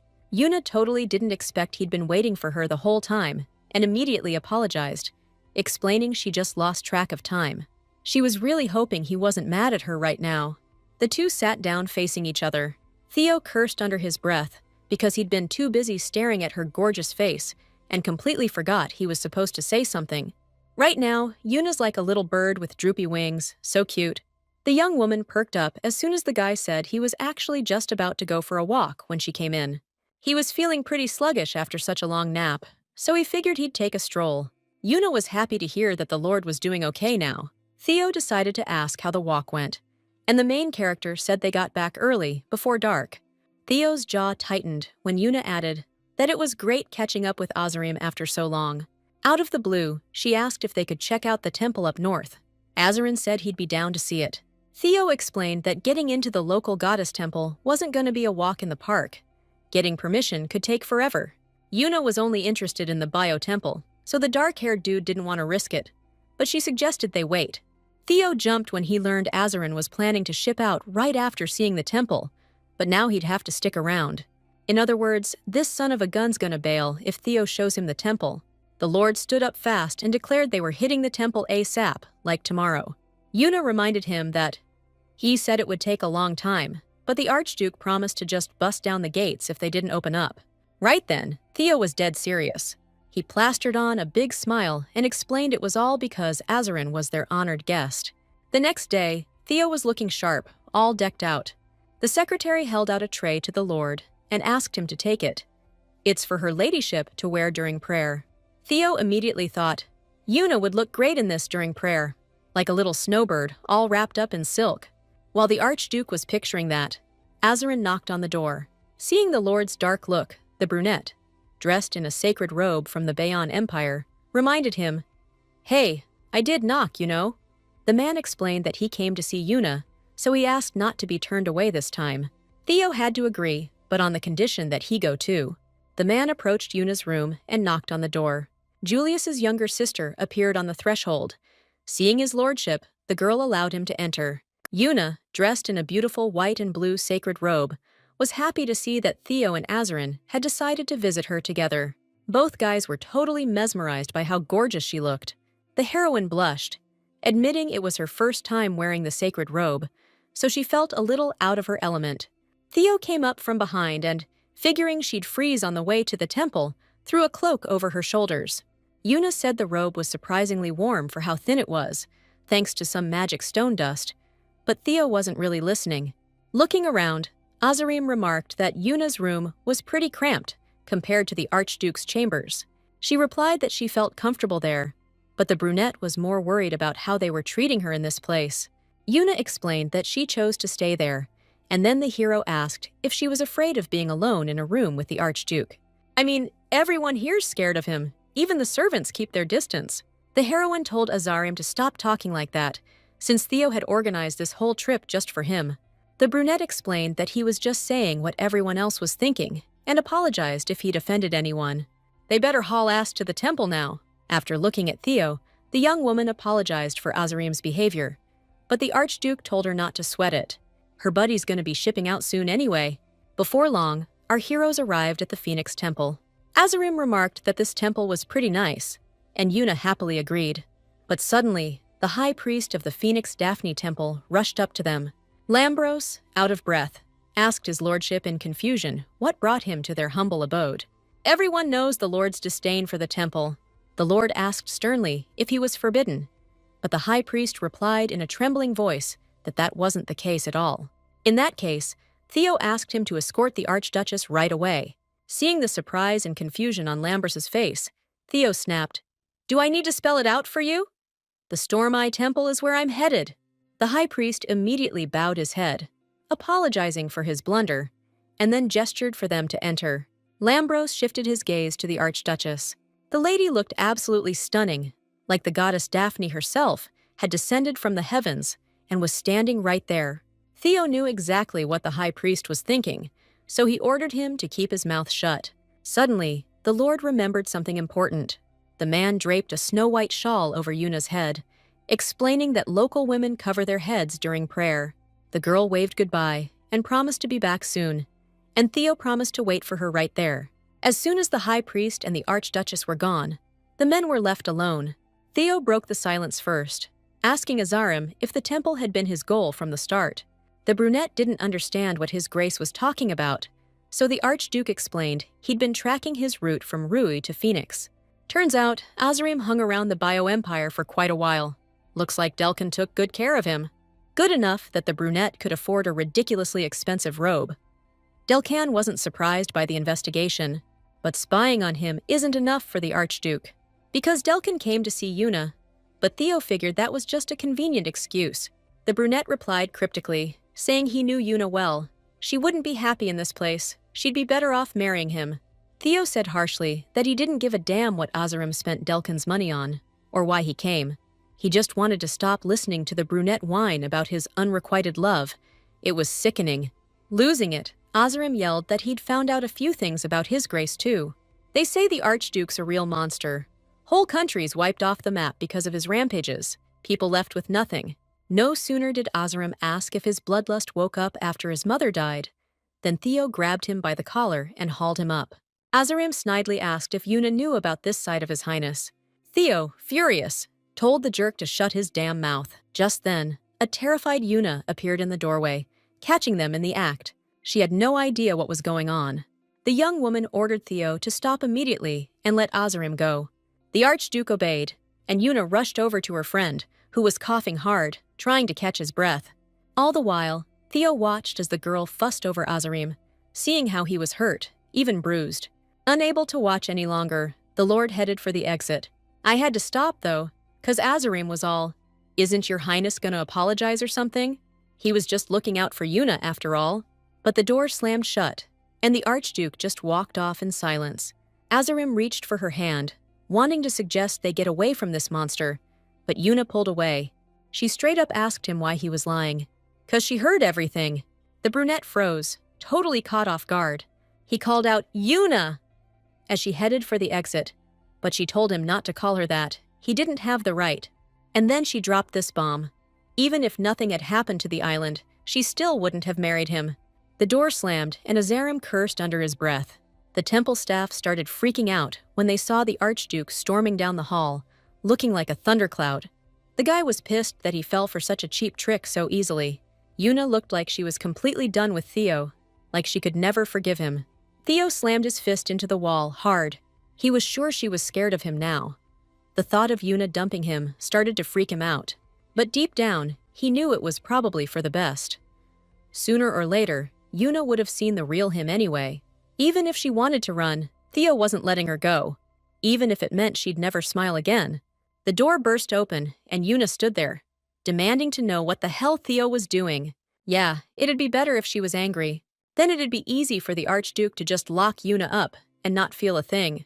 But instead of being scared, Yuna grabbed his hand and said, "Theo should have really let Azarim have it." Seeing the Archduke's wounded hand, the young woman got worried and suggested they go to a doctor right away. Theo said it wasn't necessary, but Yuna took it as if the Lord was afraid of doctors. The girl confessed she used to be scared of them too. But if he wants to get better fast, he's gotta be brave. Yuna's hand was really warm. Theo explained that he could just see a priest. It'd be faster than going to a doctor. The young girl was happy and suggested they head over there as soon as possible. Seeing Yuna's smile, a slight blush crept onto the Archduke's face, and he smiled too, letting the girl pull him along. The priest jumped when the door burst open, and his lordship appeared with the Archduchess. Theo said he'd appreciate it if they could have a moment alone. The temple servant was stunned by the request, so the Archduke had to repeat himself, more sternly, to get him to scram.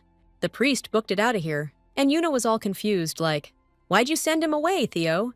The guy calmed her down, saying it wasn't the priest healing him, it was the medicine itself. Yuna suggested Theo take a seat, because they needed to wipe off all the blood before using the stuff. Thing is, the Archduke's gonna have to grit his teeth a little. This cuts deeper than it looks. Theo's face went bright red the second Yuna got close and started blowing on his hand. The dude totally turned away, but she took it like he was lying about not being in pain. He told her it wasn't like that, and just said she only needed to dab a little bit on the wound. Thanks to his instructions, Yuna got it exactly right.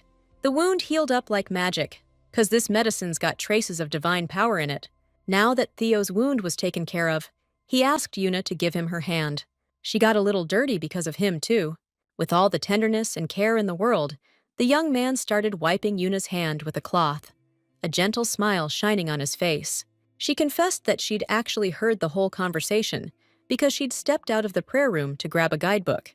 She felt bad that Azarin had been so rude to the Archduke, but Theo replied that she shouldn't worry about it. What happened can just be chalked up to a misunderstanding. On the contrary, Theo himself should offer his apologies. The young woman laughed and asked what Theo meant by that. The Archduke was just about to explain everything when the door suddenly burst open, and Azarin appeared in the doorway.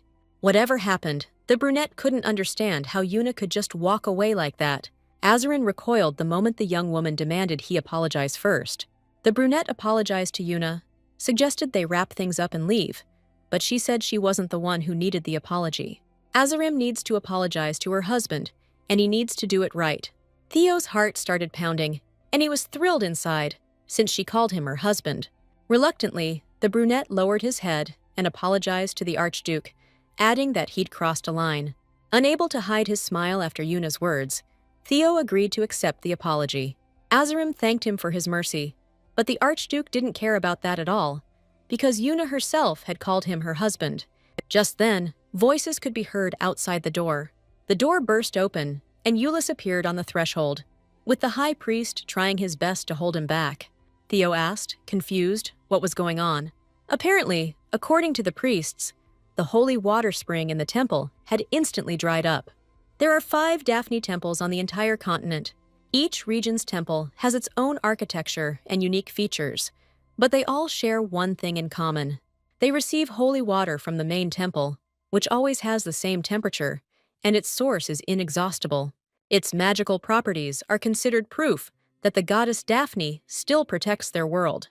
About 3 months ago, the holy water began to gradually decrease, and eventually the source completely dried up. If people find out about this, everyone will think that the goddess Daphne has abandoned the north, so the holy water was replaced with regular water.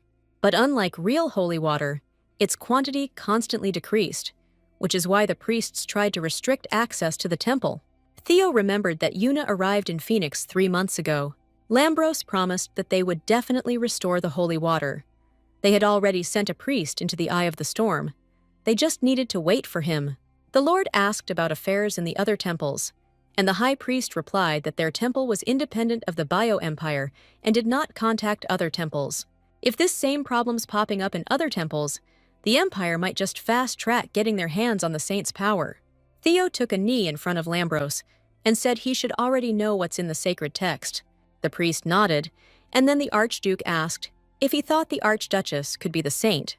Theo figured the high priest had already picked up on the similarities. The saint, she's a messenger of the goddess herself, her embodiment. But since the goddess Daphne's already walked into our world, a saint just plain can't exist. After hearing Lambros out, Theo told him they'd let what happened slide, but only under one condition. If any of the temples reach out to them, he needs to let them know immediately. Back at the North Archduke's palace, the heroes sat down for a meal. No holy water, so that trip to the temple was a total bust. Azarim couldn't even overhear what the Archduke of the North was saying to the high priest. But there was something even worse. Looks like Yuna's planning on sticking around. The young girl was stoked to see that the wound on Theo's arm had completely healed. The Lord replied that the temple's medicine was super effective, and right then, Azarim spoke up, saying he wanted to know why the holy water had vanished. Finally, this dude's showing some basic manners. Theo said that according to the priests, there was a problem with the storage method, and they'd be back in business with the holy water in about 3 months. But the whole thing felt super fishy. Azarim was saying he just wanted to check out the temple, but something about that holy water really had this guy hooked. The brunette explained that he'd just heard about its health benefits, so he was curious, that's all. Anyway, he's leaving tomorrow. Theo said, dripping with sarcasm, that he was so bummed, since he didn't get nearly enough quality time with their esteemed guest. Azarim mentally gritted his teeth, trying not to snap back. The brunette smiled at Yuna, saying he was really sorry to have bothered her, and that he couldn't be of any help.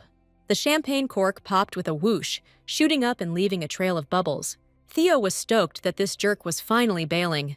Now no one can compete for Yuna's attention, except for him. The secretary came in and apologized to Milord for barging in. He noticed the bottle and reminded his boss that he doesn't like champagne, because it's too weak. Theo agreed, but added it was perfect for a celebration, and Eulis quickly caught on. The secretary apologized for pulling him away from the party, but they had an urgent matter that needed his attention. He held out an envelope to his lord and asked him to take a look. It was about the Magic Stone Festival down south. Apparently, they've discovered a new vein down south, and the locals are holding a festival in gratitude to the goddess Daphne. The Archduke absolutely has to visit. Circumstances have arisen that require a trip south to Servan. They managed to find the priest Delkin met with and even secretly make contact with him. They can meet in Servan to talk. Theo guessed that this concerned the holy water. The Empire is watching the Archduke's moves, so the festival is the perfect excuse to head south. Theo remembered that Camilla would be there. Last time they met, she straight up slapped the Archduke, but now she's barely seen in public. Didn't matter one bit. Theo told his secretary to start getting everything ready for the trip. The next day, Yuna came out to see her friend off. It would have been cool if Azarin could have stayed longer, but the guy's been away from home long enough as it is.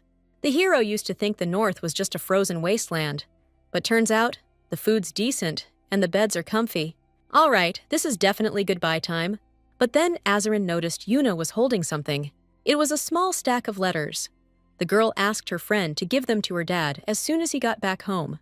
Yuna's been writing him a letter every single day since she got here. Just like Azarin thought, Yuna misses Rue.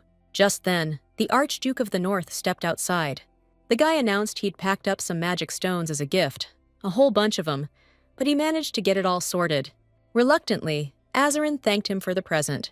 Then, the brunette walked over to the young woman. He gave her a tight hug, which immediately set Theo off, and thanked Yuna for the warm welcome. Azarin hoped they'd see each other again soon. The main girl admitted she wanted that too. After that, the brunette hopped into the carriage and took off. First things first, Azarin's heading to Bayo. Gotta find the guy who leaked the info about the holy water. Touching the girl's letters, the man apologized to Yuna. He'll pass them on someday, just not right now. Sitting at the table and sipping her tea, Yuna sighed heavily.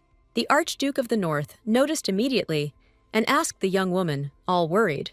What was wrong? He probably shouldn't have asked, because it turns out Yuna was worried she'd been too cold towards Azarim. Theo started to doubt his decision when he decided not to, permanently deal with that son of a gun. The man ordered them to come in.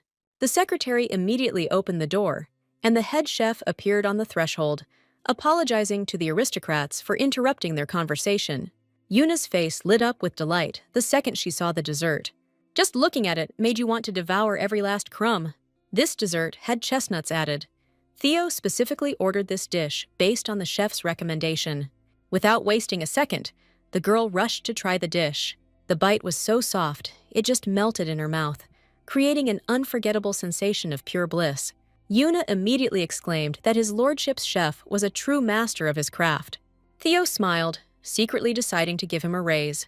Setting his cup down, the Archduke of the North informed Yuna that he was leaving for the south in a few days. Something really important came up, so he'd probably be gone for at least 2 weeks. Theo asked if she'd be okay without him, secretly hoping she'd ask to come along. But the girl just realized once again that the Archduke was a very important man, so she shouldn't interfere with his duties. Yuna confidently declared that if Ray and Malin helped her, she'd be able to handle anything. There was definitely no need to worry about her. The main character wished the guy well on his journey, which was totally not what he was expecting to hear. David noticed the Archduke's wound had healed up nicely, not even a scar left. That first aid stuff really worked. Now, the physical therapist was wondering if the Archduke had any other health complaints.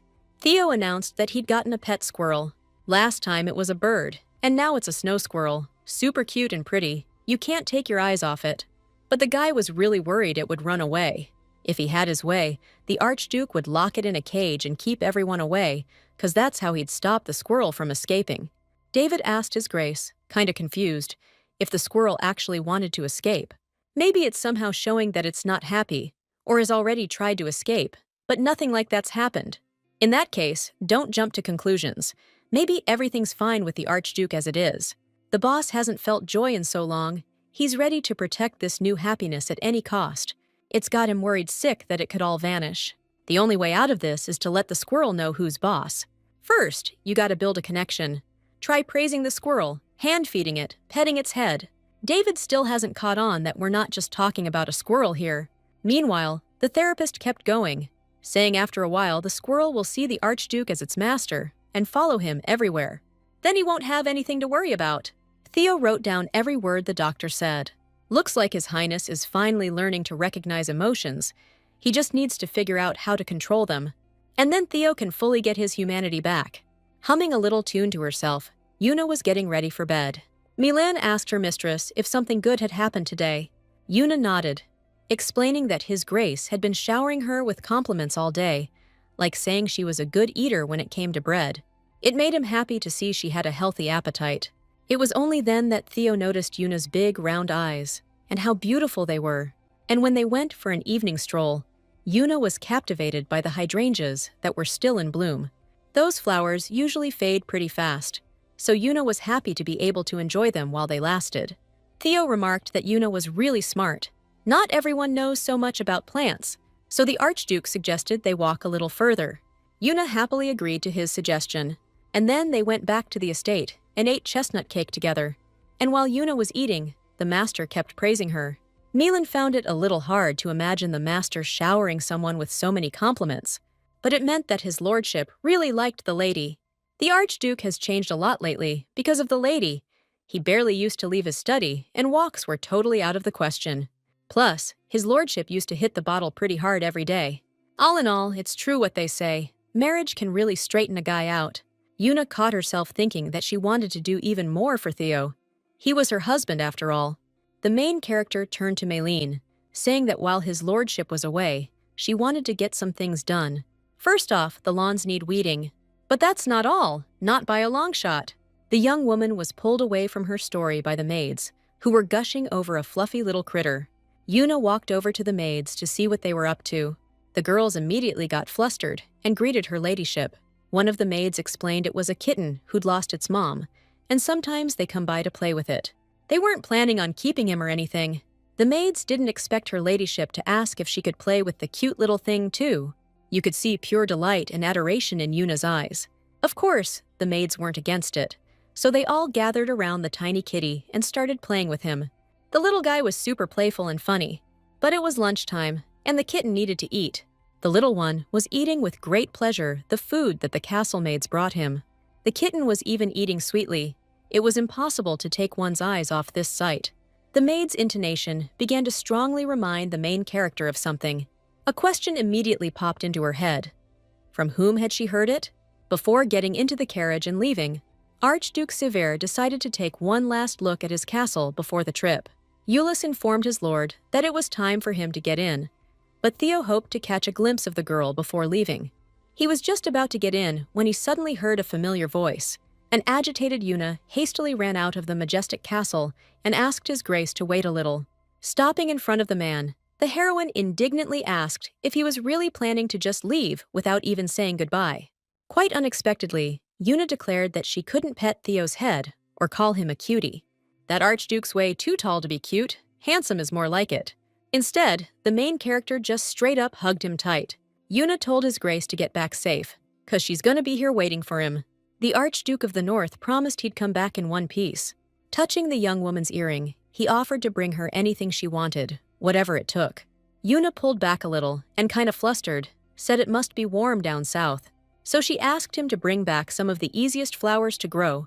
Yuna wanted to plant them in the estate's garden. Theo promised he definitely would. While he's gone, the Archduke told Yuna to spend as much money as she needed and asked her to stay put. The girl spaced out a little and said that she was planning on staying at the estate anyway. Theo was seriously stressing, so he even spilled some classified intel, told Yuna to call the Shadow Knights for backup if things got hairy. She nodded, already knowing her lord had to roll out and couldn't stick around any longer. Theo wrapped an arm around her waist and asked if they could just stand like that for a little while longer. He was desperate to spend a few more moments with her. The heroine closed her eyes, melting into the man's strong embrace. Time was up, so the Archduke had to hop in the carriage and hit the road. He hadn't even gone a few yards from the castle when he already felt like turning back home. 3 days later, Yuna, holding a little shovel, asked Ray if she didn't think it turned out awesome. The once barren garden had become beautiful because the Archduchess decided to spruce it up for the Grand Duke. Ray said His Grace would definitely dig it, when suddenly a flustered Meilin came running up to them. Little sister Euless was so winded from all that running, she was practically gasping for air. Then Meilin announced, all puffed up with pride, that the lady had received an invitation to tea from the seriously powerful Brown family. Getting an invite like that means Lady Yuna can now hit up any social event she wants. But Meilin was a little ticked off, because the invitation should have arrived way sooner. Social events are where you trade intel, so the lady can find out more about the Duke. If it could help Theo, the main character was down to go. So Yuna confidently declared that she was definitely going to this tea party. Now the three of them need to go together, so they gotta go shopping for dresses and get some gifts ready. It was the dead of night outside. The all-night tavern was empty, and the staff were starting to nod off. The innkeeper cracked one eye open, hearing the door creak. A knight stood in the doorway, demanding all the food the place had. The mustached guy told him to hold on a sec, he'd get right on it. Theo knew it probably looked like they hadn't eaten in days, but it was his call to cross the mountains. The knight's riding point were beat, so this was their chance to crash before hitting the road again at dawn. The Archduke himself skipped dinner and went straight to his room. The secretary thought it was weird. He couldn't believe His Grace was that wiped out. Theo quickly shrugged off his outer layers. He'd left a message for Ray before they took off, so Yuna should have checked the link stone by now. The man sat on the bed and cleared his throat. Then, talking into the green orb, he asked Yuna if she could hear him. The connection stone instantly lit up, and a familiar, gentle voice, almost painful in its clarity, asked how to use the thing. Yuna wasn't sure if the device was even working, so the Archduke called out her name. The young woman was ecstatic. It felt like the man was right next to her, talking directly to her. Theo explained that it was called a connection stone, made from a special magic crystal.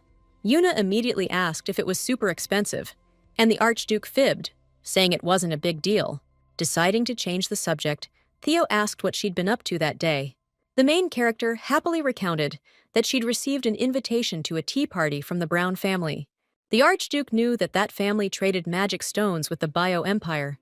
They never went against his wishes. Yuna said she was thinking of baking chestnut pies to give to the lady. The guy was convinced, if she was cooking, whatever she made would be mind-blowing.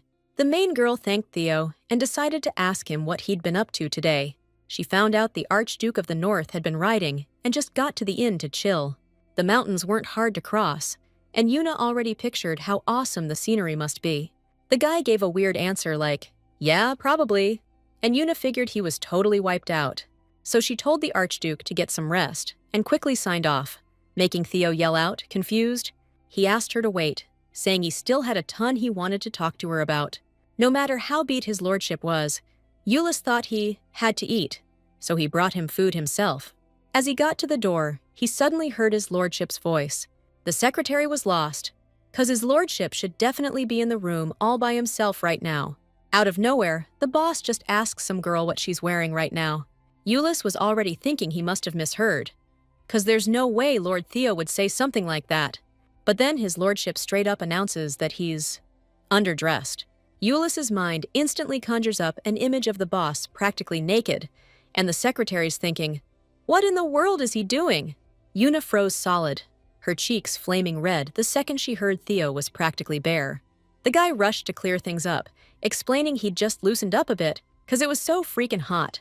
It was way warmer here than back up north. But the truth is, Theo was wearing thin stuff, and in the moonlight, his muscles were, pretty visible. Of course, Yuna wasn't secretly checking out his physique. Thoughts the main character usually keeps to herself just kinda slipped out. Yuna casually mentioned that, because it gets so hot in the attic, she sometimes sleeps without her pajamas, too. Theo went beet red, hearing his wife sleeps naked and picturing the whole thing. Feathers from the pillow immediately went flying everywhere. Hearing the weird noise, Yuna anxiously asked what the heck was going on. After ripping a hole in the pillow, Theo said that it was nothing to worry about. Just then, the secretary walked into the room and asked his lordship what he was even doing. Yuna knew instantly from the voice that it was Ulysses. Theo quickly told the girl that it was a little noisy here, so she could go ahead and rest, and he'd get in touch later. Only now did Ulysses realize that the master had been holding the communication stone the whole time. The crazy thing is, that's a super valuable artifact, and the Archduke's using it to chat with the missus. What if war breaks out and these things become scarce?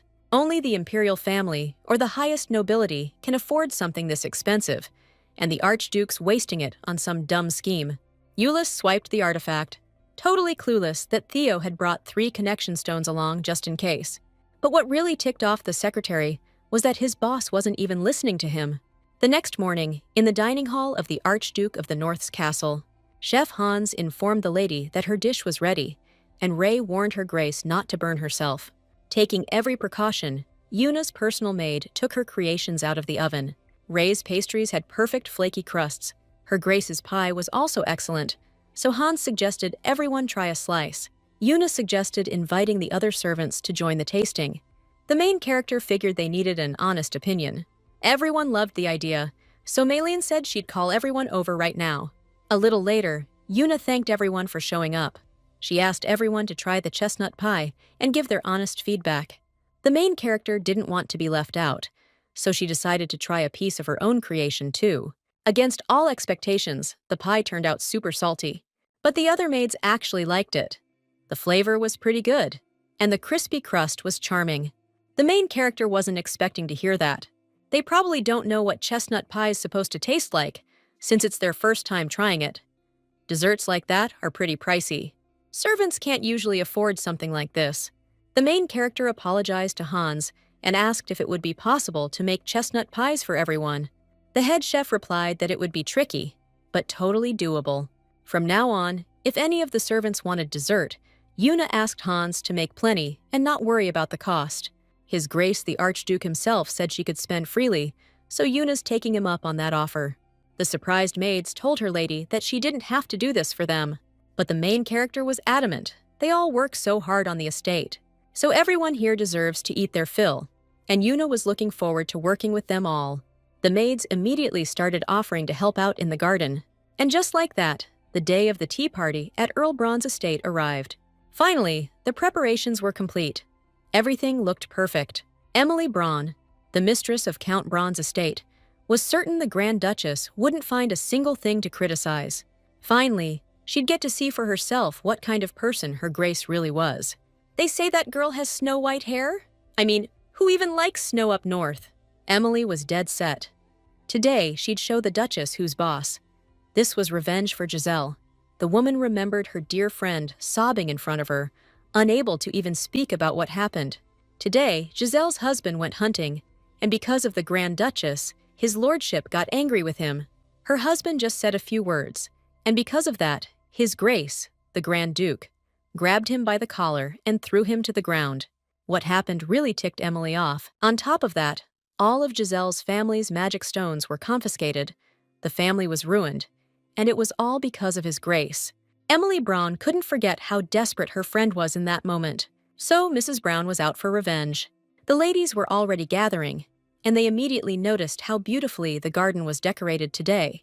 Just the sight of him is going to scare that Grand Duchess, who's basically a barbarian.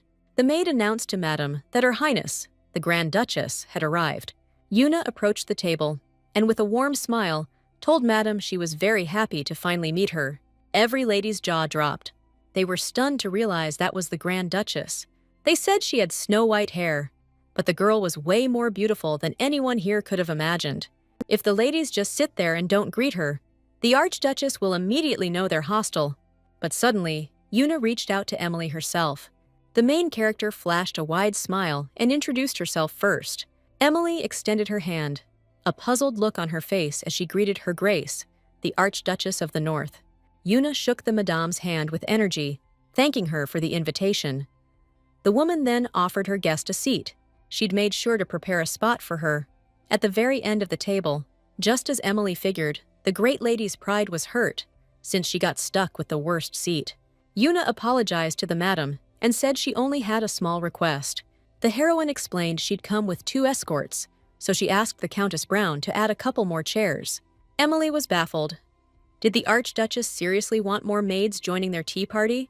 Madam recognized Secretary Ulysses' younger sister, but the short-haired maid was a complete stranger to her. The main character calmly explained with a smile that this was her maid, and her name was Ray. The maid told her ladyship she'd be fine, but either way, they needed to bring more gifts. Yuna told her to speak up right away if she got tired, and then they'd switch places. The Archduchess is offering her spot to the maid. Looks like she's hinting that she's not exactly thrilled with Emily's tea party. You gotta watch your back around this woman. The tea party's underway, and Madame Brown thanked everyone for accepting her invitation. She especially thanked her ladyship, who's making her debut into high society today. The lady with blue hair thought it was weird that her ladyship hadn't been invited to social events before.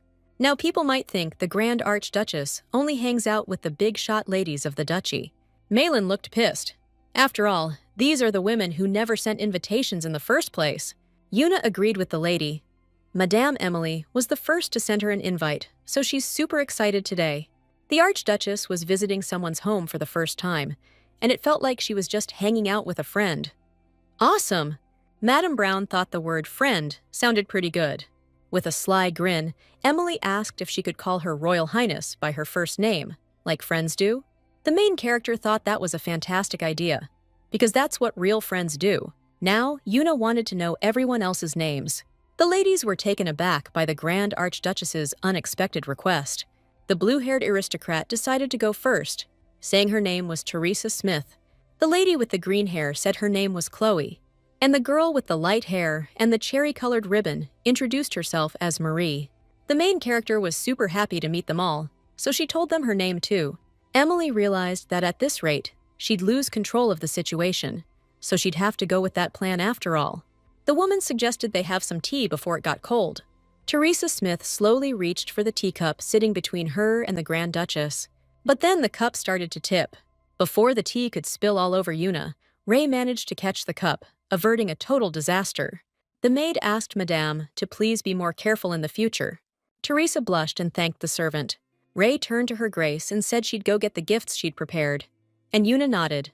Since this girl was just called Ray, Marie figured she didn't have a last name. The Archduchess revealed that Ray wasn't just a maid, she was a full-blown knight.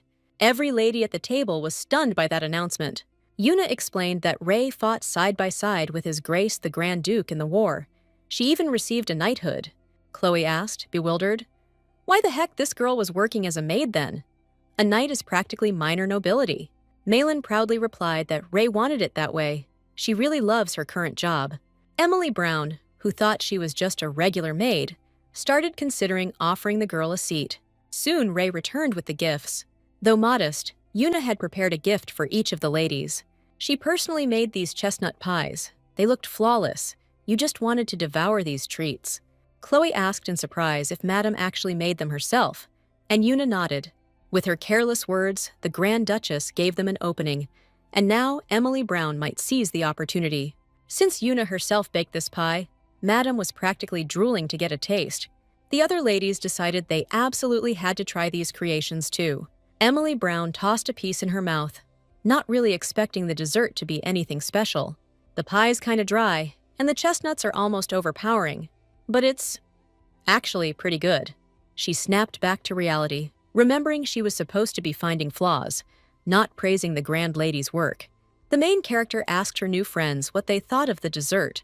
The girls replied that they were having a little trouble getting it down. You can tell the Grand Duchess put in the effort, but the dessert's too dry, and the spices are just too much. When Malin tasted it earlier, it was amazing, so maybe it went bad on the way over here. She decided to give it a shot. And that's when she realized the dessert was totally fine. Madame Brown was bragging about how they served the most amazing cake at her wedding, the best she'd ever tasted. The ladies remembered it. Since that cake was made by a baker from the Bio Empire, the frosting had a flavor you couldn't forget. Out of nowhere, Yuna was asked what kind of cake she had at her wedding.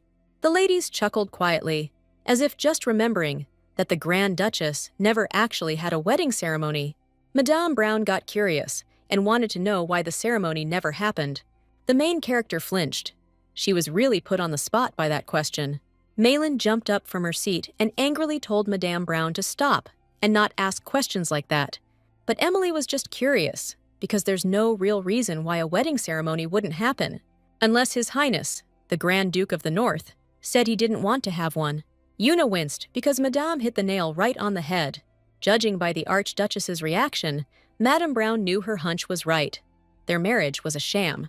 And he put on this whole grand ceremony for her. Teresa and Chloe are in a similar boat, and Marie got such a heavy ring she can barely lift her finger. Being unloved by your own husband must really suck. Mylene jumped up, furious, and demanded of Madame Brown if she wasn't taking things a little too far. The maid tried to continue, but the main character told her to stop. Emily was right. Yuna didn't get to have a real wedding with His Grace the Grand Duke, since she married him without even seeing his face. But precisely because it's a loveless marriage, the main character craved love even more. That's why she asked Emily how to win her husband's heart. Madame Brown was completely taken aback by the question. Yuna was saying she wants to get closer to His Grace, but even holding hands is a struggle. One time they went to the market together. The main character told the story, and at the end she added that she finally worked up the nerve to take his hand. The ladies were super into her story. His Grace said he'd like to go back there sometime, so he probably didn't mind the touch. Madame Brown clenched her fists and asked, all tense, what Yuna was getting at. The fact that this ice-cold Grand Duke didn't object already screams that he was head over heels, no doubt about it. Emily was totally convinced of it. The main character remembered that they even hugged each other recently. Teresa smiled and said they were moving way faster than she thought. Yuna said it was her idea too, but then she started doubting herself, and now she's not so sure. If the Archduchess didn't know, she could just be sizing up her new friends. The main character said she walked His Highness out and was the first to hug him, but then he said he wanted to stay like that a little longer. The girls started gushing after hearing that. Only now did Madame Brown realize she was reacting completely wrong. Emily was so caught up in the story of the great Archduchess that she completely forgot about getting revenge for Giselle. But maybe Yuna didn't have any bad intentions from the start. House Brown's mistress shifted her gaze to Her Highness, who was smiling as she answered another of Teresa's questions. It's hard to believe that someone so pure and innocent is capable of anything bad. Honestly, it's probably Giselle's husband's fault. The guy's got zero class. And get this! It's the first time she's actually had a chill conversation at one of these tea parties. Usually, everyone's just trying to one-up each other. The main character turned around when Ray called out to her. For some reason, the girl was lugging around 4 boxes. Ray explained that these were gifts for the ladies from His Grace, the Grand Duke of the North. Inside were the famous Armand plates, crafted by a legendary artist. They're super limited edition, only like 50 are made each year.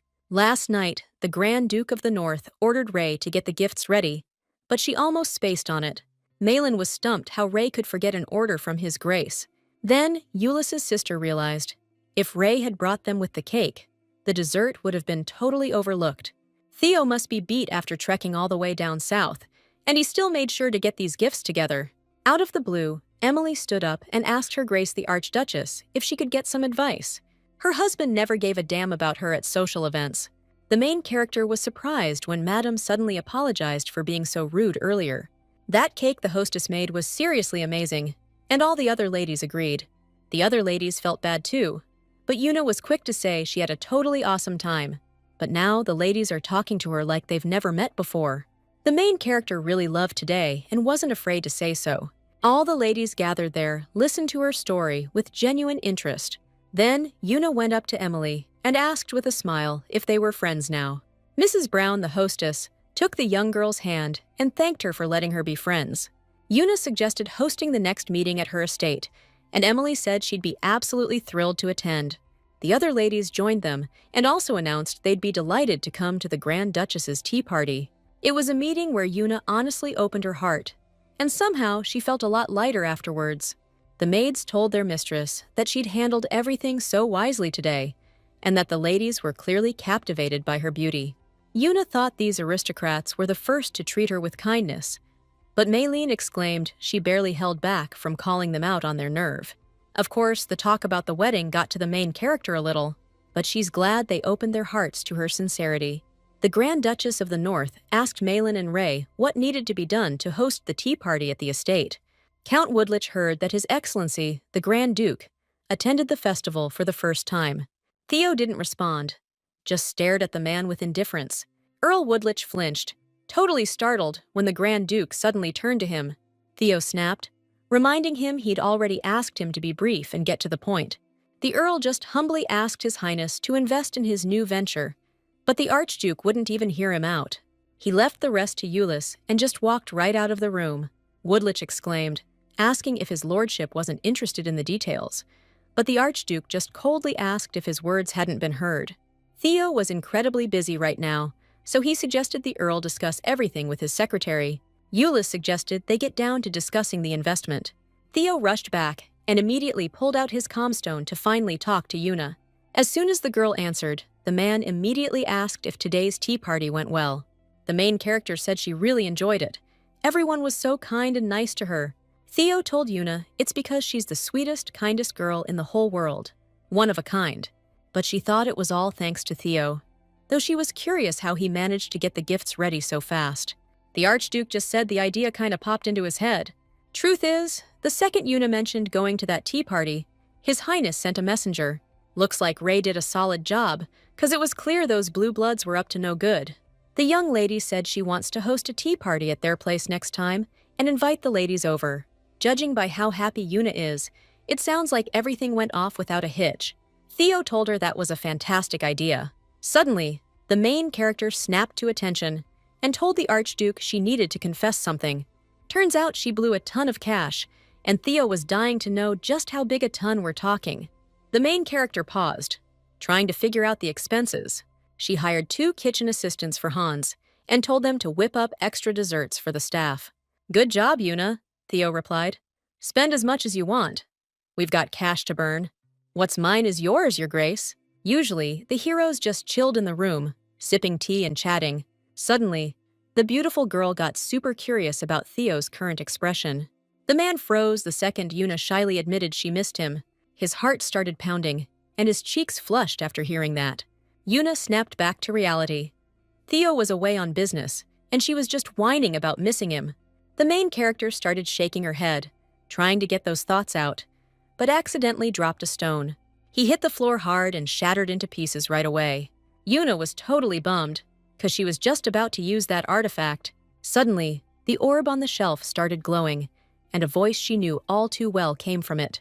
The main character immediately started apologizing to Theo for cutting off their call so abruptly. Out of the blue, the guy replied that he'd been missing her like crazy too. A small smile instantly crept across Yuna's face. She excitedly blurted out again that she missed him just as much. The next morning, the secretary griped about who even thought to build a temple in the middle of nowhere. But the Archduke himself was clearly buzzing with energy. He even worked out last night. Theo explained that he just felt like he'd lose it and head back to the estate if he didn't blow off some steam. Euless was taken aback by those words, but before he could say anything, they were almost at the temple. He should be waiting inside already. The secretary knocked on the door and told High Priest Perkus that some visitors had arrived to see him. The man opened the door and invited both guests inside, saying he'd been expecting them. Things always seem different on the outside than they do on the inside. The High Priest of the Eye of the Storm, Perkus, stated that this was true for most things. He poured them some hazelnut tea, which had amazing properties, warming the body and relieving fatigue. Theo noticed that it tasted just like Yesa tea. The High Priest understood perfectly well that the heroes must have a reason for coming to him. This man had passed on information about Saint Daphne, so the Grand Duke of the North wasn't sure if he could trust him. He asked Perkos if he was there because of the missing holy water from the temple, and got an immediate yes. It was clear now. If the holy water dries up, it means the goddess Daphne is getting weaker. Maybe it's connected to the saint's appearance. The high priest replied that he wasn't sure, since it all depends on the will of the goddess Daphne.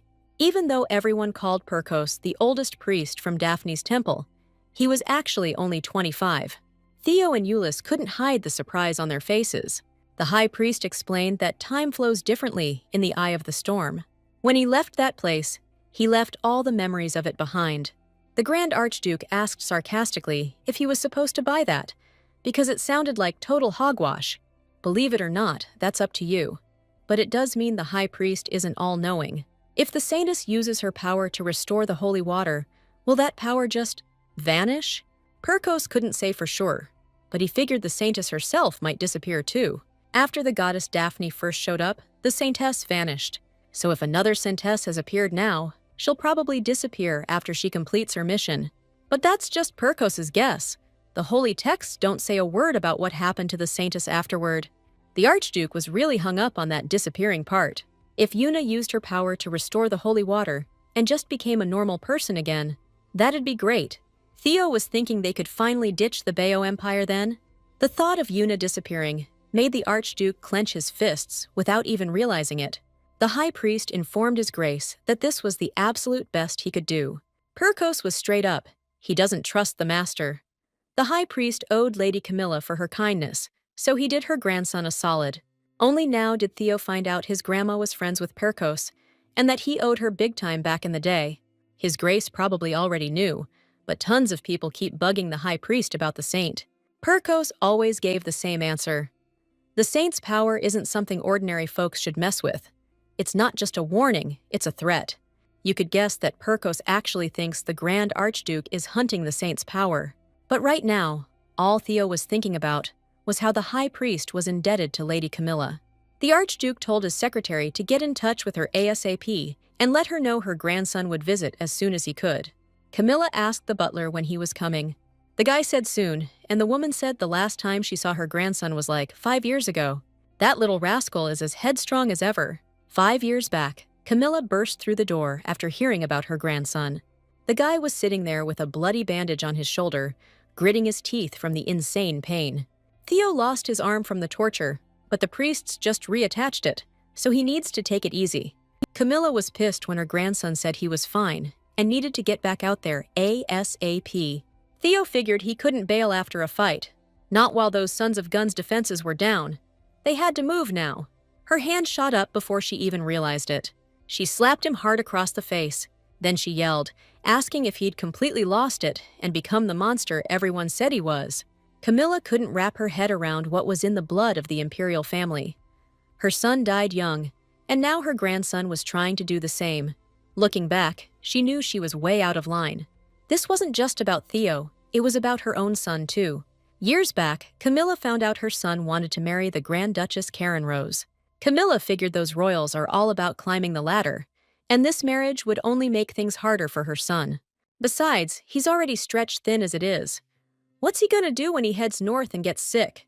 But the blonde guy didn't give a damn about Karen Rose being royalty. It wasn't about moving up in the world or chasing fame. The dude was head over heels for the girl, and that's all that mattered. Fine, whatever. But Camilla was dead set against it. If her son's so desperate to leave, then he can just go. She'd just live like she never had a son in the first place. 10 years later, the madame got a letter from the north. That's when Camilla heard the terrible news. Her hands were shaking as she read the letter, barely holding her emotions in check. The butler offered to get the carriage ready, but she refused. As far as she was concerned, he wasn't her son anymore. If only Camilla had gotten along with Karen Rose back then, Theo might have chosen a different path, instead of war. The butler entered the room and announced that his lordship's carriage had arrived. Soon, Theo walked in, all noble and stuff. Clutching her teacup, the woman asked her only grandson what brought him here. Camilla joked that since Theo had come to see her first, she must have seen it all now. The Archduke announced he was here to make a deal. But first, he asked Camilla to name her price. A magic stone, whatever. It didn't matter. Theo himself wanted Grandma to ask Perkos to help him out. Camilla figured the kid must have heard those stories about the saints too, meaning he might be after the throne. Emperor Bayo had 2 kids, the crown prince, stuck in bed with some incurable disease, and a princess who didn't even get a coming-of-age ceremony. Maybe Theo wants to jump on that chance and snatch the throne, getting his hands on the saint's power. But the Grand Archduke of the North couldn't care less about the throne, or even the saint's power. He wanted to make sure nobody could use that power, not even the saint herself. Camilla was stunned to hear her grandson say that. She had absolutely no clue why he'd want to do something like that. As long as Theo has even a drop of imperial blood in him, Perkos won't believe him for a second. Camilla's word won't be enough. The woman asked Theo to promise he'd help Perkos out. She told him to tell Perkos that the Archduke would stop the imperial family from stealing the saint's power. Camilla didn't know what her grandson was planning, but since he came to her, he was probably at his wits' end. Theo asked the madame what she wanted. Since they were making a deal here, the woman heard her grandson got married, and it seemed to be to some girl from a village on the island. But why doesn't he ditch her and hook up with Princess Ashlyn, who's here for the festival? Camilla heard that the Kingdom of Ashlyn invested in processing magic stones and already made a killing. However, Theo flat out refused the suggestion. The hero used to be engaged to a princess, but the King of Ashlyn said there was no way he'd give up his daughter, and even fainted. Camilla decided to ask her grandson if he was getting along with his current wife now. The woman was asking about it because apparently Theo doesn't love her, since he couldn't even be bothered to have a wedding ceremony. The hero remembered that he himself had made that decision. He was too indifferent for Yuna's first marriage. Camilla's face lit up with surprise the moment her only grandson announced they would be having the ceremony. Theo awkwardly explained that they'd just postponed it for a bit. The wedding ceremony would be held after he got back. Then Camilla stated her wish. She wants her grandson to send her a wedding invitation. The Archduke exclaimed he'd rather hand over the magic stones, but the madame already had a ton of those anyway. Theo offered investments in her business, but the woman replied that she already had more money than she knew what to do with. If the great Archduke couldn't grant such a simple wish, then they wouldn't be able to make a deal with each other. The Archduke couldn't argue with that sly old fox, so in the end, he agreed to send her a wedding invitation. Out of the blue, Camilla asked if this was the whole reason he came. The guy glanced out the window at the garden and asked the old lady if those gardens were grown using magic stones. Camilla didn't use magic stones, but these flowers have no scent. That was perfect for the Grand Duke, so he told the madame he'd take a couple of flowers with him, and he'd definitely give them to his wife. He promised he'd bring some. Theo headed for the exit, totally missing the shocked look on the old lady's face after what he said. The main character thanked all the ladies for coming to see her. Yuna put a lot of work into decorating this place for her dear guests, so she hoped they liked it. Emily smiled and started checking everything out.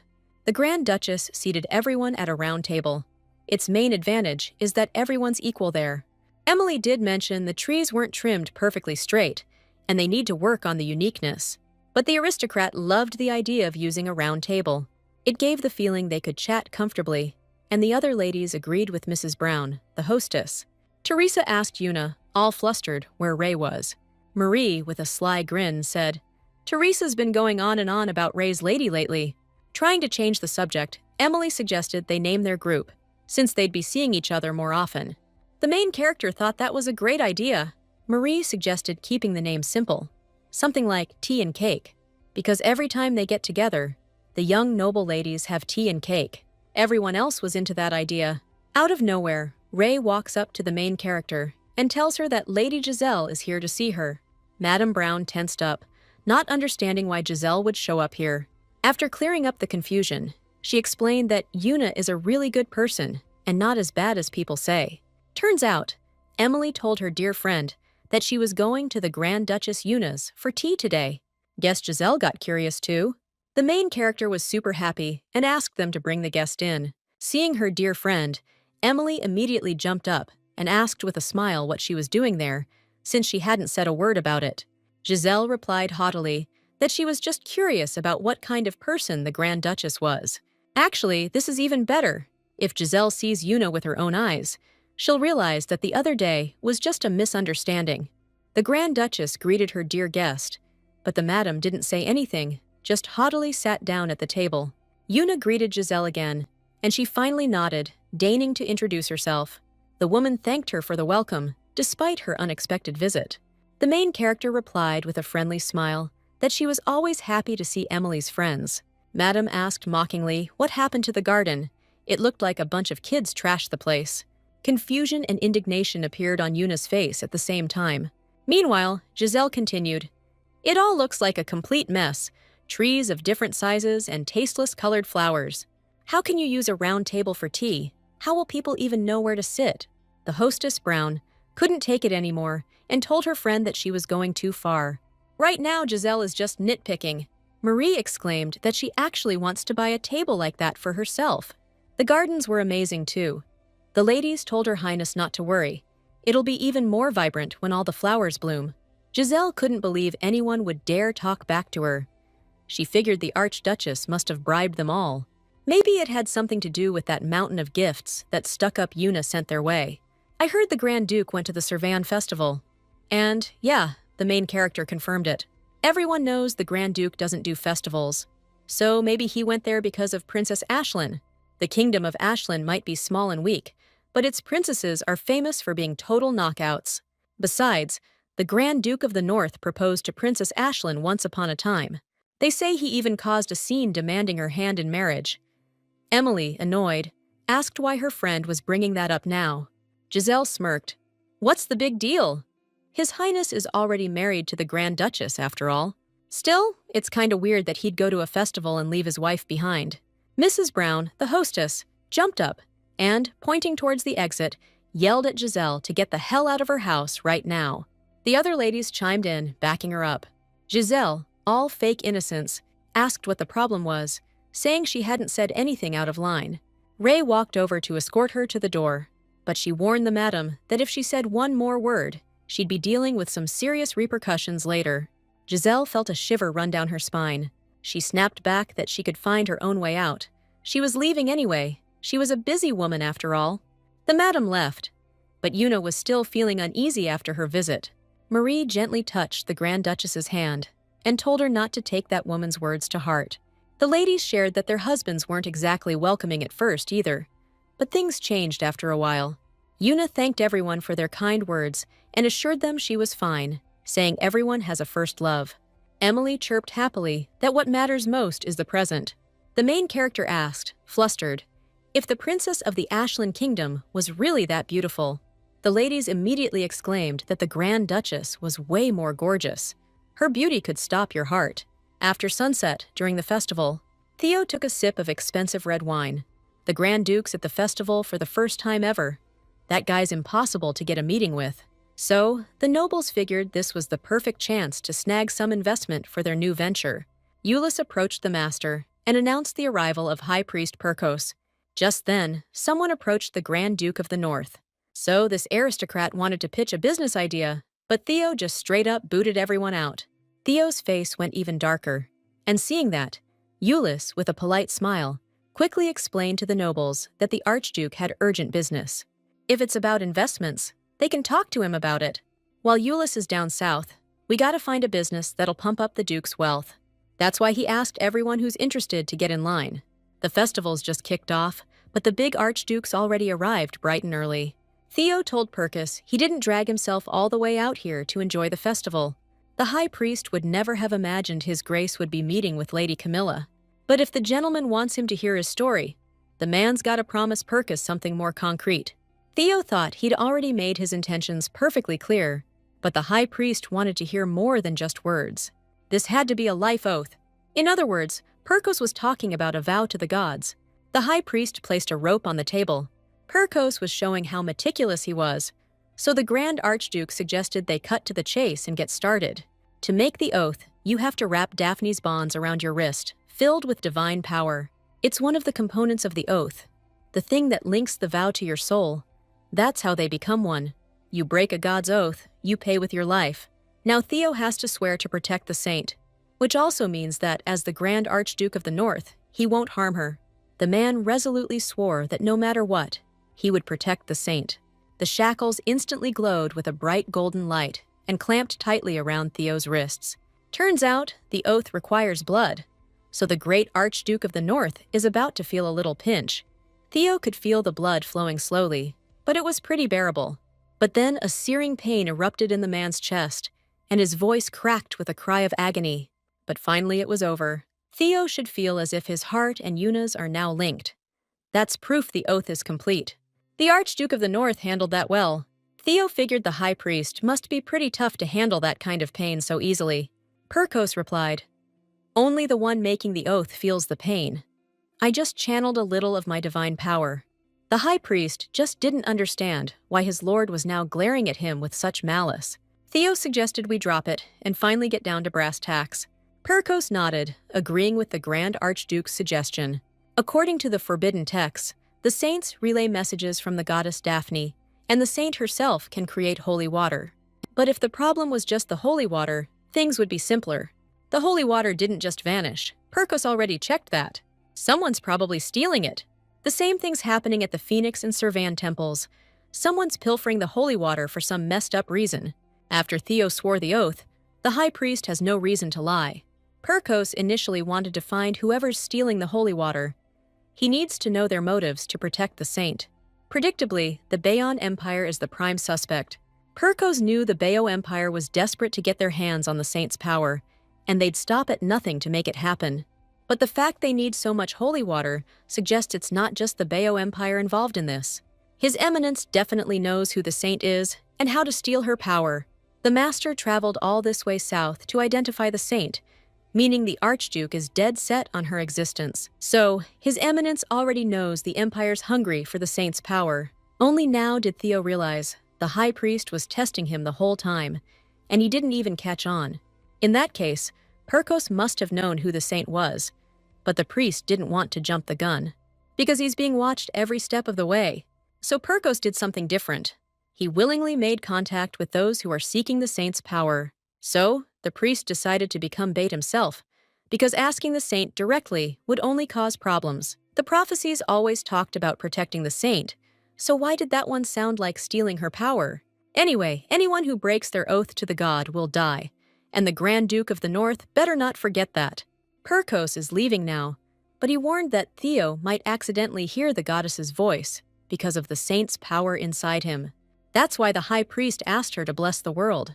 But all Theo cared about was having Yuna by his side, always smiling. The carriage was headed to its destination. Looking out the window, the Grand Duke of the North figured they'd be going deep into the forest soon. He made sure to use a protective spell, so the flowers will be fine. He'll be switching from the carriage to a horse soon, so he should get some shut-eye. Little Theo called out to his mom with a whimper. He begged her to wake up, because she promised him she'd be back soon. Theo had been protecting the duchy while she was gone, so he pleaded with her to get up so they could go together. This dream always starts the same way. The main character kept falling, over and over, until he was completely spent. Even in his dreams, Theo couldn't protect his mom. Then and now, the great Archduke of the North remains a powerless little nobody. He closed his eyes, and tears immediately started streaming down his face. Suddenly, the main character heard a voice telling him to wake up, that this place wasn't for him. The girl didn't know what to do. The man's body was already so cold. Theo's body was totally unresponsive, so he couldn't even make out who this woman was. Meanwhile, the stranger got closer and promised our main man that his suffering was about to end. Theo instantly felt a wave of warmth. He closed his eyes, feeling this overwhelming urge to just drift off. The hero's eyes snapped open, jolting awake from a deep sleep, and he started gasping for air. He had that nightmare again. The guy immediately wondered about that voice. He'd never heard anything like it before. He glanced over at the flowers and just froze.